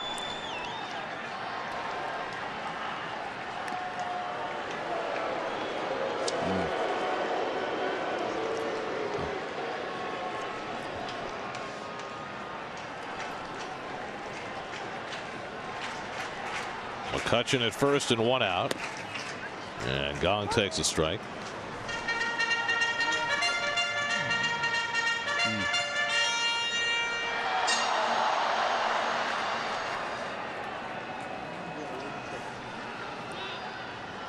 Rita will sometimes quick pitch out of the stretch. This time holds it. And Kang takes a strike, and quickly it's 0-2. Well, when a left-hander's up, you see Loney at first base. He did not move an inch because he wants to cover that line.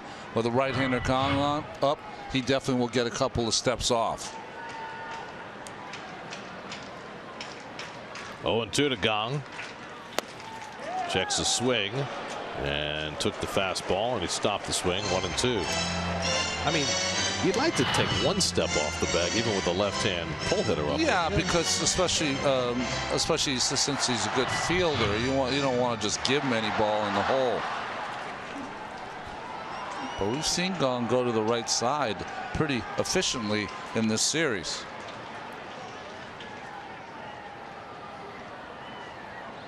Long hold by Reed, and Kang finally asks for time. So what Reed usually does, his MO, is that he'll hold it a long time, and then the next time he'll kind of quick pitch to the plate. Almost doesn't stop sometimes on that quick pitch, but he's not been called for a balk yet.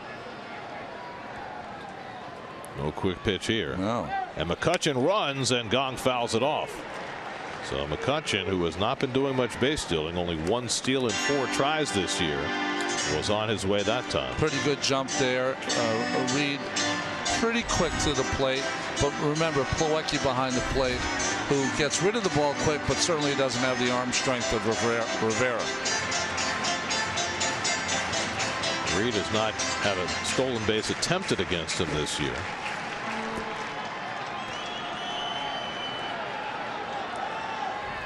And Kang just got a piece of that and stayed alive.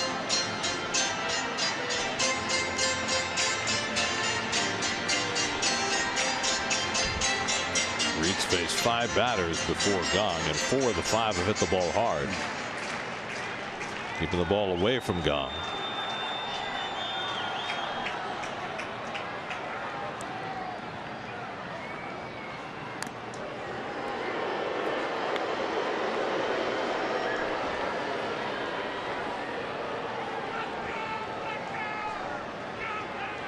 That's bullpen is quiet behind Addison Reed. Jerry's Familia was up in the top of the inning in case the Mets had taken the lead. But Reed working a second inning, and Gong strikes out on the fastball away, and that's the second out of the inning. First strikeout for Addison Reed, 2 men down. The one thing we've noticed is that Addison Reed, you almost have to throw the gun out the window, because the reaction to the hitters to his fastball, be it 93 or 94, is like it's 96, 97. They just don't seem to see it. Yeah. So now 2 out. McCutcheon still at first, and here's Harrison, who has a double and a sacrifice fly, a couple of stolen bases tonight. His usual pain to the Mets. Batting with the potential winning run at first and 2 out, and time asked for by Harrison.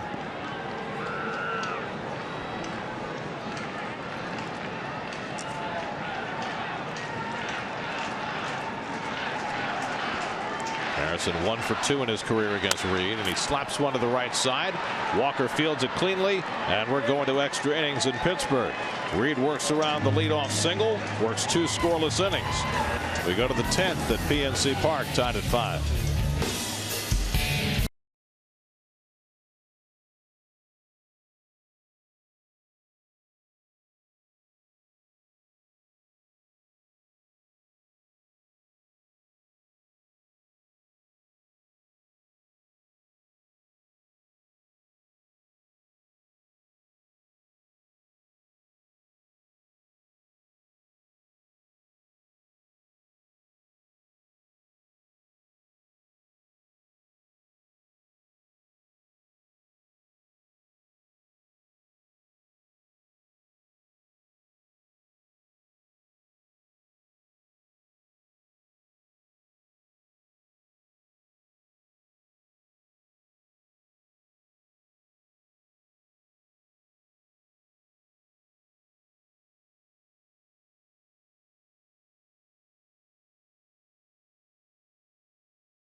Today for great offers on our most exciting lineup ever. Shop ChooseNissan.com. Left-hander Corey Lupke back in the big leagues after 2 Tommy John surgeries. Will pitch for the Pirates in the 10th. Well, just recalled from AAA Indianapolis. See that high ERA, only has pitched 7 2/3 innings. It's a kid that was supposed to be a star, since we're 1 day away from the draft. First round draft pick out of Ohio State, and early in the 2012 season he'd gotten off to a great start for the Padres, but 5 starts into that year his elbow broke and he had Tommy John surgery. It didn't take. 2 years later he had to have it again. Stayed in the Padres organization for 3 years on the sidelines before they let him go, and he signed with the Pirates as a free agent. Yoenis Cespedes leads off in the 10th. Cespedes had an opposite field single in the 8th. The Mets tied the game in the 8th on Conforto's home run, but then they had 2nd and 3rd and nobody out and could not get the lead run home.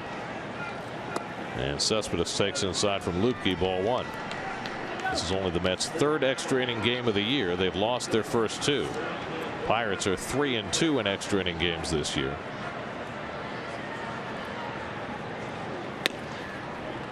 And Lupke falls behind Cespedes 2-0. Neil Walker on deck, and then James Loney for the Mets in the 10th. Mets 5 runs, 8 hits, 2 errors. The Pirates 5 runs, 10 hits, and no errors. Cespedes 2 for 4 today. Luebke, now 31 years old. I mean, he missed 3.5 seasons. Yeah. And not too many guys successfully come back from that second Tommy John surgery. You and I have both just finished the book The Arm, written by Jeff Passan, and they followed the course of Daniel Hudson, who had to go through the 2 Tommy John surgeries and has come back as a very successful reliever with Arizona. Throwing 94, 95 miles an hour, but it doesn't, you know, we hear of all these cases that work out. Tommy John surgery has been so successful, but there are some that do not make it back.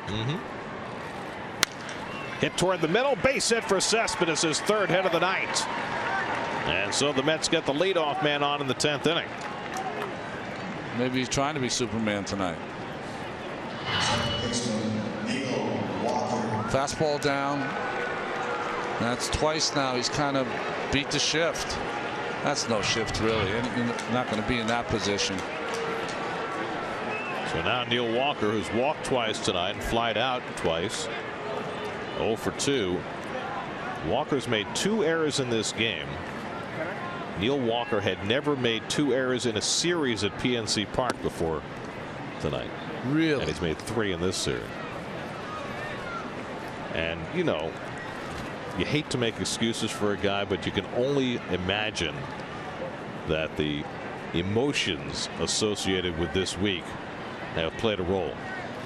That's the unknown. You know, he's played tight. And the one thing we've seen from Neil all season long is that he has played loosey-goosey the entire season. Well, Luebke falling behind his 2nd straight hitter, 2-0. It's a nice count for him to hit in. He's been a much improved right-hand batter this year. .333 from the right side with 5 home runs. And he takes a borderline strike, 2-1. Luebke's throwing pretty good, though, 92 miles an hour. His velocity now is better than it was back when he first started with the Padres.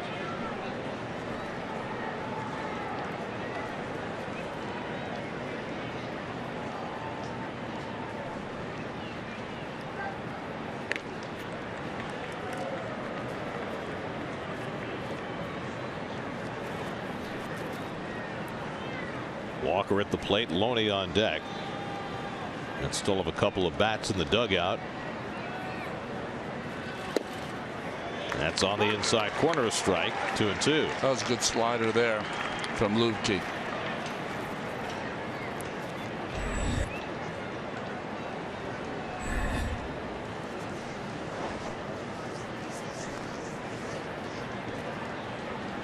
Two-two to Walker.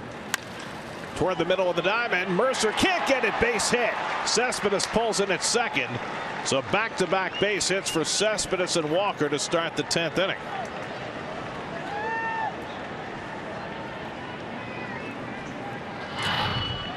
Well, you'd like to see some things going the Mets' way. A ground ball that finds a hole. Out of the stretch of Mercer. Reach it. Yep. So now the Mets have the table set again, with the same hitters coming up who let an opportunity get by the boards in the 8th. The only difference here is that this is a lefty-lefty matchup. I don't know if you would bunt Loney here. Well, if you play it out, if you bunt Loney successfully, they walk Cabrera again, and then they'll face Kelly with the bases loaded. Second time's a charm, maybe, for Kelly. First and second, nobody out, and Loney does square and bunts it foul. So with the lefty on the mound, you called it right, Ronnie. Yep. Terry Collins asking Loney at least to bunt the first pitch. Will they stay with it? Now they're talking, saying, what do you think of that? Boy, that didn't look very good, the way he tried to bunt that. It's too bad, because what happens for hitters like Loney, who are not asked to bunt very often, could have taken that pitch. That was ball one.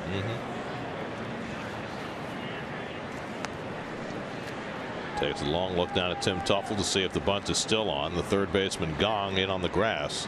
First baseman Freeze not buying it. He's playing behind the runner, and he does square and bunts it, and it's going to stay fair, and Gong makes the play to first. Beautiful bunt by Loney.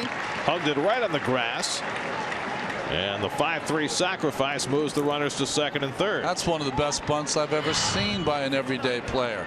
First time he bunted a foul, and this time, I mean, you can't place it out there any better than that.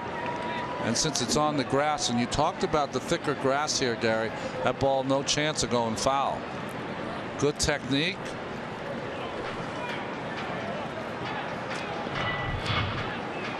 And for the second straight time, they'll intentionally walk Asdrubal Cabrera to get to Ty Kelly. It worked for the Pirates the last time. Kelly came up with the bases loaded and flied out to shallow left. 3 years since James Loney's last sacrifice bunt. Looks like Kelly's not going to hit, though. Wilmer Flores has come out on deck to bat for him. So with a lefty in the game, the Mets will opt for Flores. Now the Pirates have a right-hander up in the bullpen, or do they? Nope. Nobody up at the moment. So Flores will get to bat against the lefty.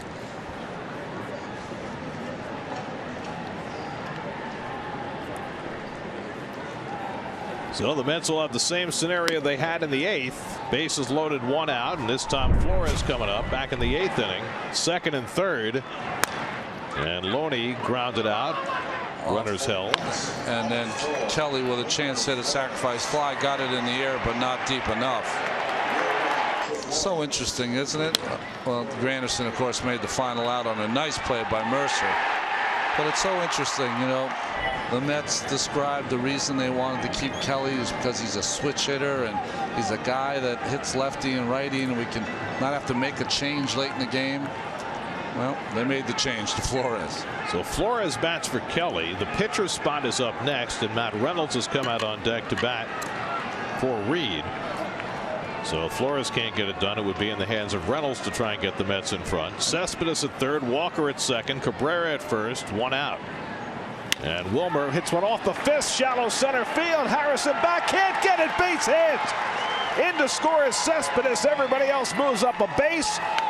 Wilmer Flores with a jam job base hit to get the lead run in, and the Mets are in front for the first time, 6-5 in the 10th. Well, nice start of the inning by Cespedes. Nice move by Terry Collins to bat Flores. And Walker, it was a tough read because Harrison, he's seen him, has so much speed that he had to really wait for it to fall in. So base to base for the Mets. So now the Mets have the lead and now looking for more. Matt Reynolds will come to bat.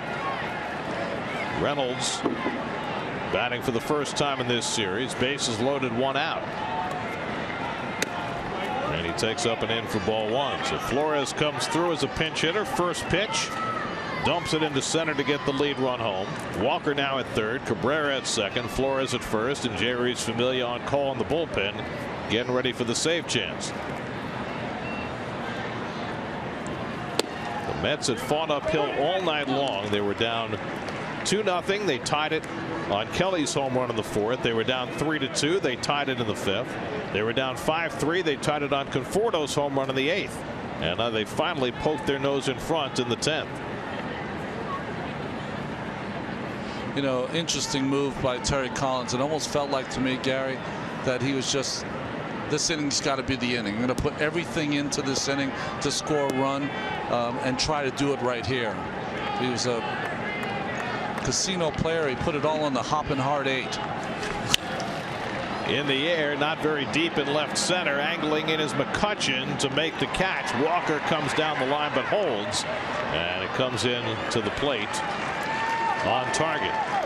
So Reynolds can't get a run in, and that's the second out.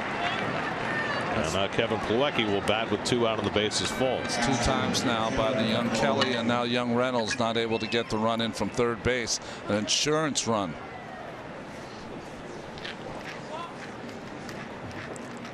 So it's left to Plawecki, who came in the game for defense after Rivera left for a pinch hitter and struck out in his only at bat in the 9th. In the bottom of the 10th, the Pirates will have Cervelli, Mercer, and Rodriguez due up. And Plawecki takes up and away for ball 1. I know the Mets have not been great at this. In fact, they've been one of the worst team in baseball. But boy, a 2-out knock could go a long way here.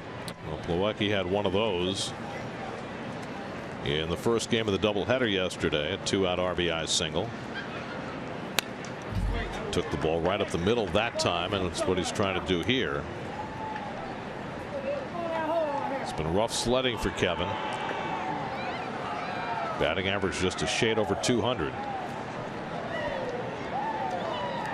Seen his playing time diminish lately in favor of Rivera and his stronger arm. Grounds one slowly down to third. Gong will take it to the bag, and that retires the side. But the Mets go in front on Wilmer Flores' pinch hit single. Now they'll hand it off to Familia for the bottom of the 10th.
AT&T Cricket Wireless, and no more tears for Wilmer Flores. Nothing but smiles after that go-ahead hit. All smiles in 2016. There you go. It's a new era.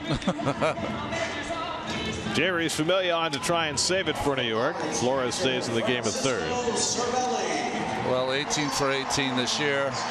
34 straight saves dating back to August of 2015. Last pitch Saturday night in Miami. Earned his 18th save. Francisco Cervelli, Jordy Mercer, Sean Rodriguez, the three scheduled hitters for the Pirates. They have nothing left on the bench except their backup catcher, Chris Stewart. And the pitcher is due up fourth in the inning. But it would behoove Familia to get through this bottom of the lineup, because once you get to the top and it turns around, you got to face Kutch. Cervelli takes a fastball strike. Well, Addison Reed did overtime work tonight. 2 innings for Reed. He stands to be the winning pitcher. It's the first time this year he's gone 2 innings, and only the 9th time in his major league career. Yeah, when I mentioned he went over an inning, only inning and 2/3 twice this year in April. And a fastball strike, and Familia quickly ahead on Cervelli, and Cervelli better watch it. Turning around to bark at Alan Porter. They've already had one player ejected tonight. Matt Joyce was ejected after being called out on strikes in the 7th. Well, this is the part I was telling you about. If you play with Cervelli, you appreciate him. If you don't play with him, you find him a little bit of a crybaby, honestly.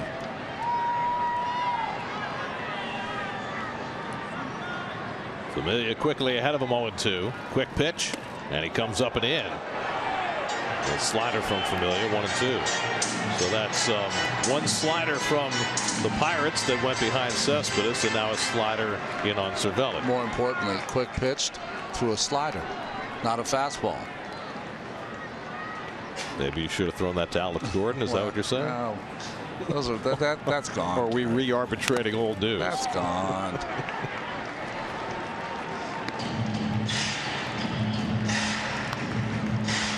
Coming up tonight after the postgame show, it's Geico Sports Night, and there will be no Ryan Fitzpatrick talk, according to Doug Williams, but still have to talk about quarterbacks.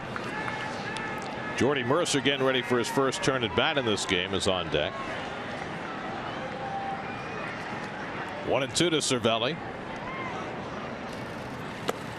And he bounces the breaking ball. 2-2.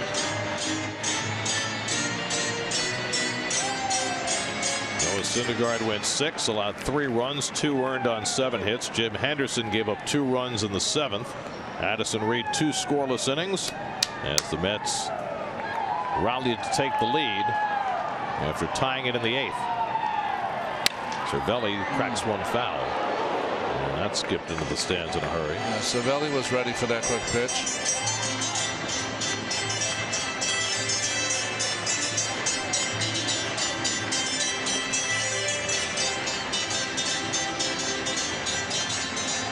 Turkey in the straw? I don't get it. There's some non sequiturs here. 7th pitch of the at bat coming from Familia to Cervelli.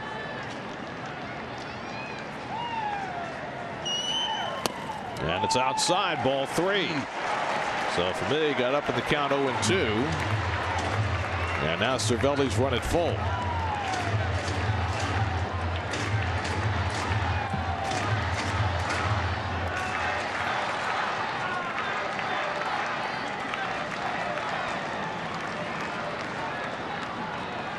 Three-two coming, and he walked him. A leadoff walk to Cervelli, and the Pirates have the tying man on with nobody out. 4th walk tonight for Met pitching, and now Jordy Mercer comes up for the first time. 2 of the 4 walks have scored for the Pirates tonight. Mercer had a good doubleheader yesterday, played both games, went 3 for 7, including a home run in the first game of the doubleheader that he hit against Antonio Bastardo. This was a bomb. When he first came up, I said that he had a season where he hit 12 home runs. He's a guy who tries to make a little more contact now, but he has some pop. You got Sean Rodriguez on deck, and then the pitcher spot, which is probably Chris Stewart, the last man left on the bench. So probably not bunting here, but Flores is creeping in, expecting it, and Mercer, not bunting, takes low. I think you have to make Familia throw a strike if you're a hitter for the Pittsburgh Pirates. Familia pitching with 3 days off, having not pitched since Saturday. Cervelli on first base with a leadoff walk. 1-0 to Mercer. Plawecki sets up inside, and the pitch is outside, and it's 2-0. So he's just all over the place right now. Well, I mean, mechanically, that's why Danny Worthen's coming out. He's not even using his backside at all. It's almost like his back foot is attached to the rubber, which means he's aiming the baseball, Gary. And if you aim the baseball at this level, you are in big trouble. Just let it go. And Worthen being emphatic with Familia, more so than we normally see. It's a basic thing that he's doing, and you know, when pitchers get in trouble, they want to try to aim it and put it in a perfect spot. I've been there, but the only way to throw it where you want to is to be convicted, have a conviction about it, pick your spot, and it doesn't have to be a tin cup. It doesn't have to be a perfect spot. The outside part, and let it go. He's behind on Mercer, 2-0.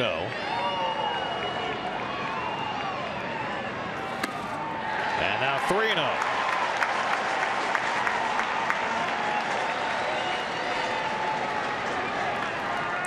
So Familia digging himself a hole, working with a 1-run lead in the 10th inning.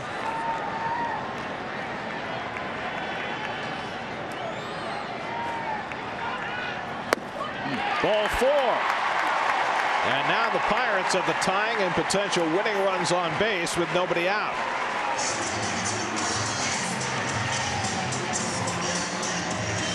Nothing comes easily for the Mets in Pittsburgh. Yeah.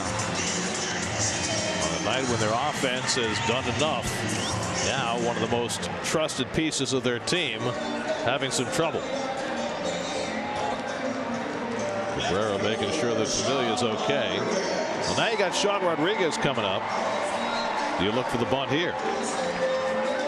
Chris Stewart is out on deck to pinch hit. He's a good bunter, but if you send him up there to bunt, he's got to bunt with the knowledge of it's got to be a strike. Well, the Mets set up looking for the bunt. Loney and Flores in. Cervelli at second, Mercer at first, and nobody out. And Rodriguez not bunting, and he takes a strike. Interesting. Clint Hurdle disdaining the bunt here, even though he's got a late hitter on deck to pinch hit. Or maybe because he does. Because he does, yes. I mean, I'm sure he'd like to think that Stewart's a guy who can at least get him a fly ball, but he's also a strikeout candidate. And Rodriguez fouls it off, and now Familia up in the count 0-2.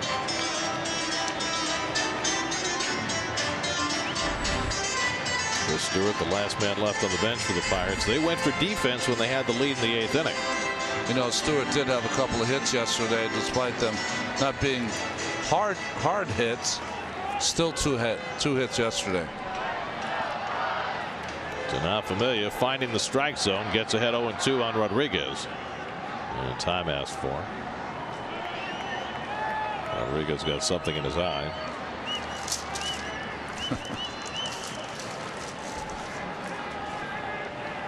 Rodriguez 1 for 4 tonight, a double down the left field line against Syndergaard in the 4th. 0-2. Slowly hit, might be 2. To second for 1. Walker to first. Double play. Familia gets exactly what he needs. A 6-4-3 double play. 2 out, and Cervelli moves to third.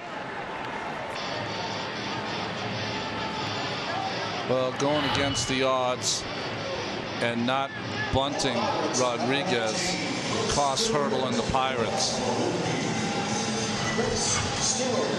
So now the Pirates are down to their final out. And Chris Stewart will come up to pinch hit. Stewart caught the second game yesterday, had an infield hit to drive in a run and a soft single. So he went 2 for 4, hitting just .217 for the year. Tying run at third and 2 out. And the sinker misses low and in for ball 1.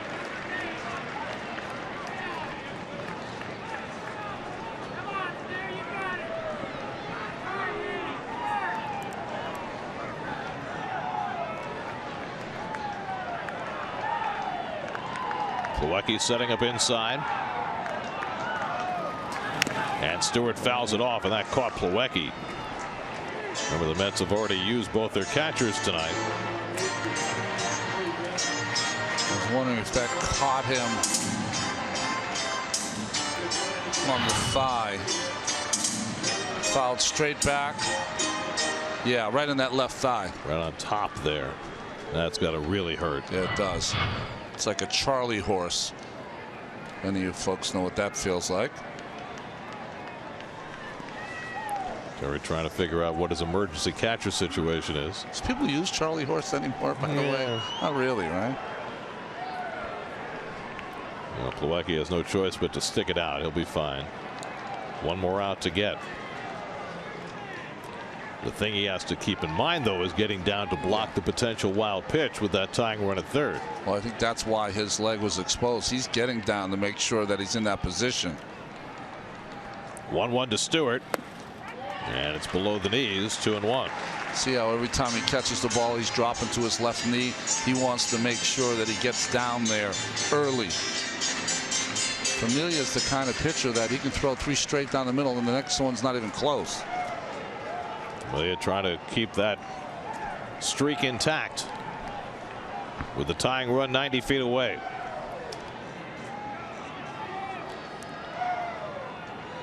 Two-1 coming to Stewart. And that's low, ball 3. David Freese would be next. Mets 6 runs, 11 hits. The Pirates 5 runs, 10 hits. Familia's already walked 2 in the inning. Got a double play to help him out. Now he's behind 3-1 on Stewart.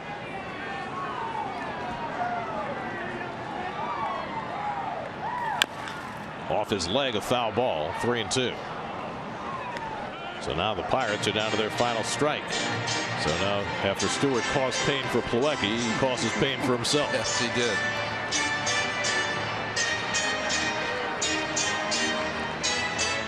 Really, there's been no mystery to how they're trying to get Stewart out. They're just trying to bury that sinker down and in, make him hit the ball on the ground. Cabrera's playing him the pull. Flores is closer to the line. Well, even if he hits a slow ground ball like he did last night, he doesn't have much speed. And less now. And you hope to be able to throw him out on anything hit on the ground. 3-2 now to Stewart. In the dirt, ball 4, and Plawecki blocks it to keep Cervelli at third base. What a block.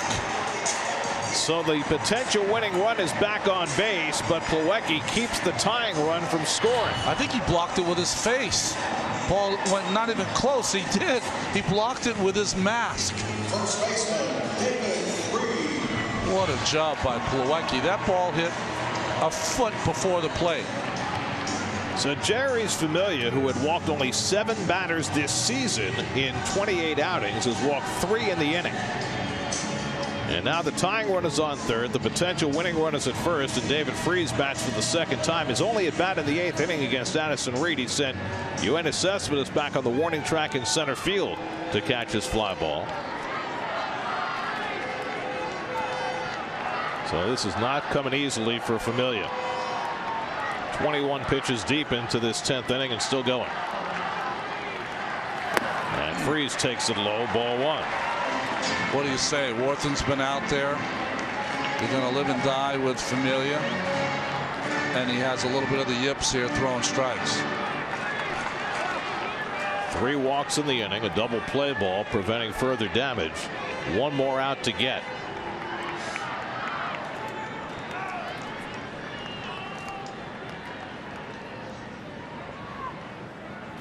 And Freese takes a rip. 1-1.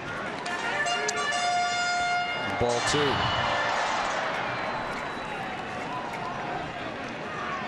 Ball diving below his bat.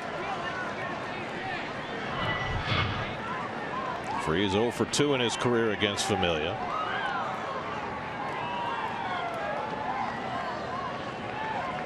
One coming, and he fouls it off, and again the Pirates are down to their final strike. Well, Plawecki should give some signs here probably to his infield just in case you have first and third. Familia's throwing that nasty sinker.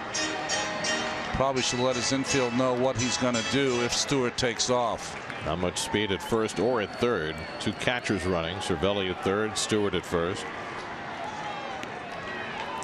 Familia had 1-2 on David Freese.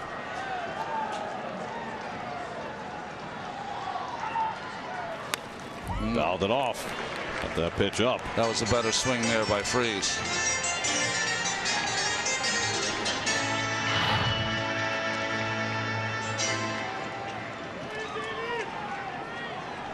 Cervelli with the clap. He saw that good cut by Freese.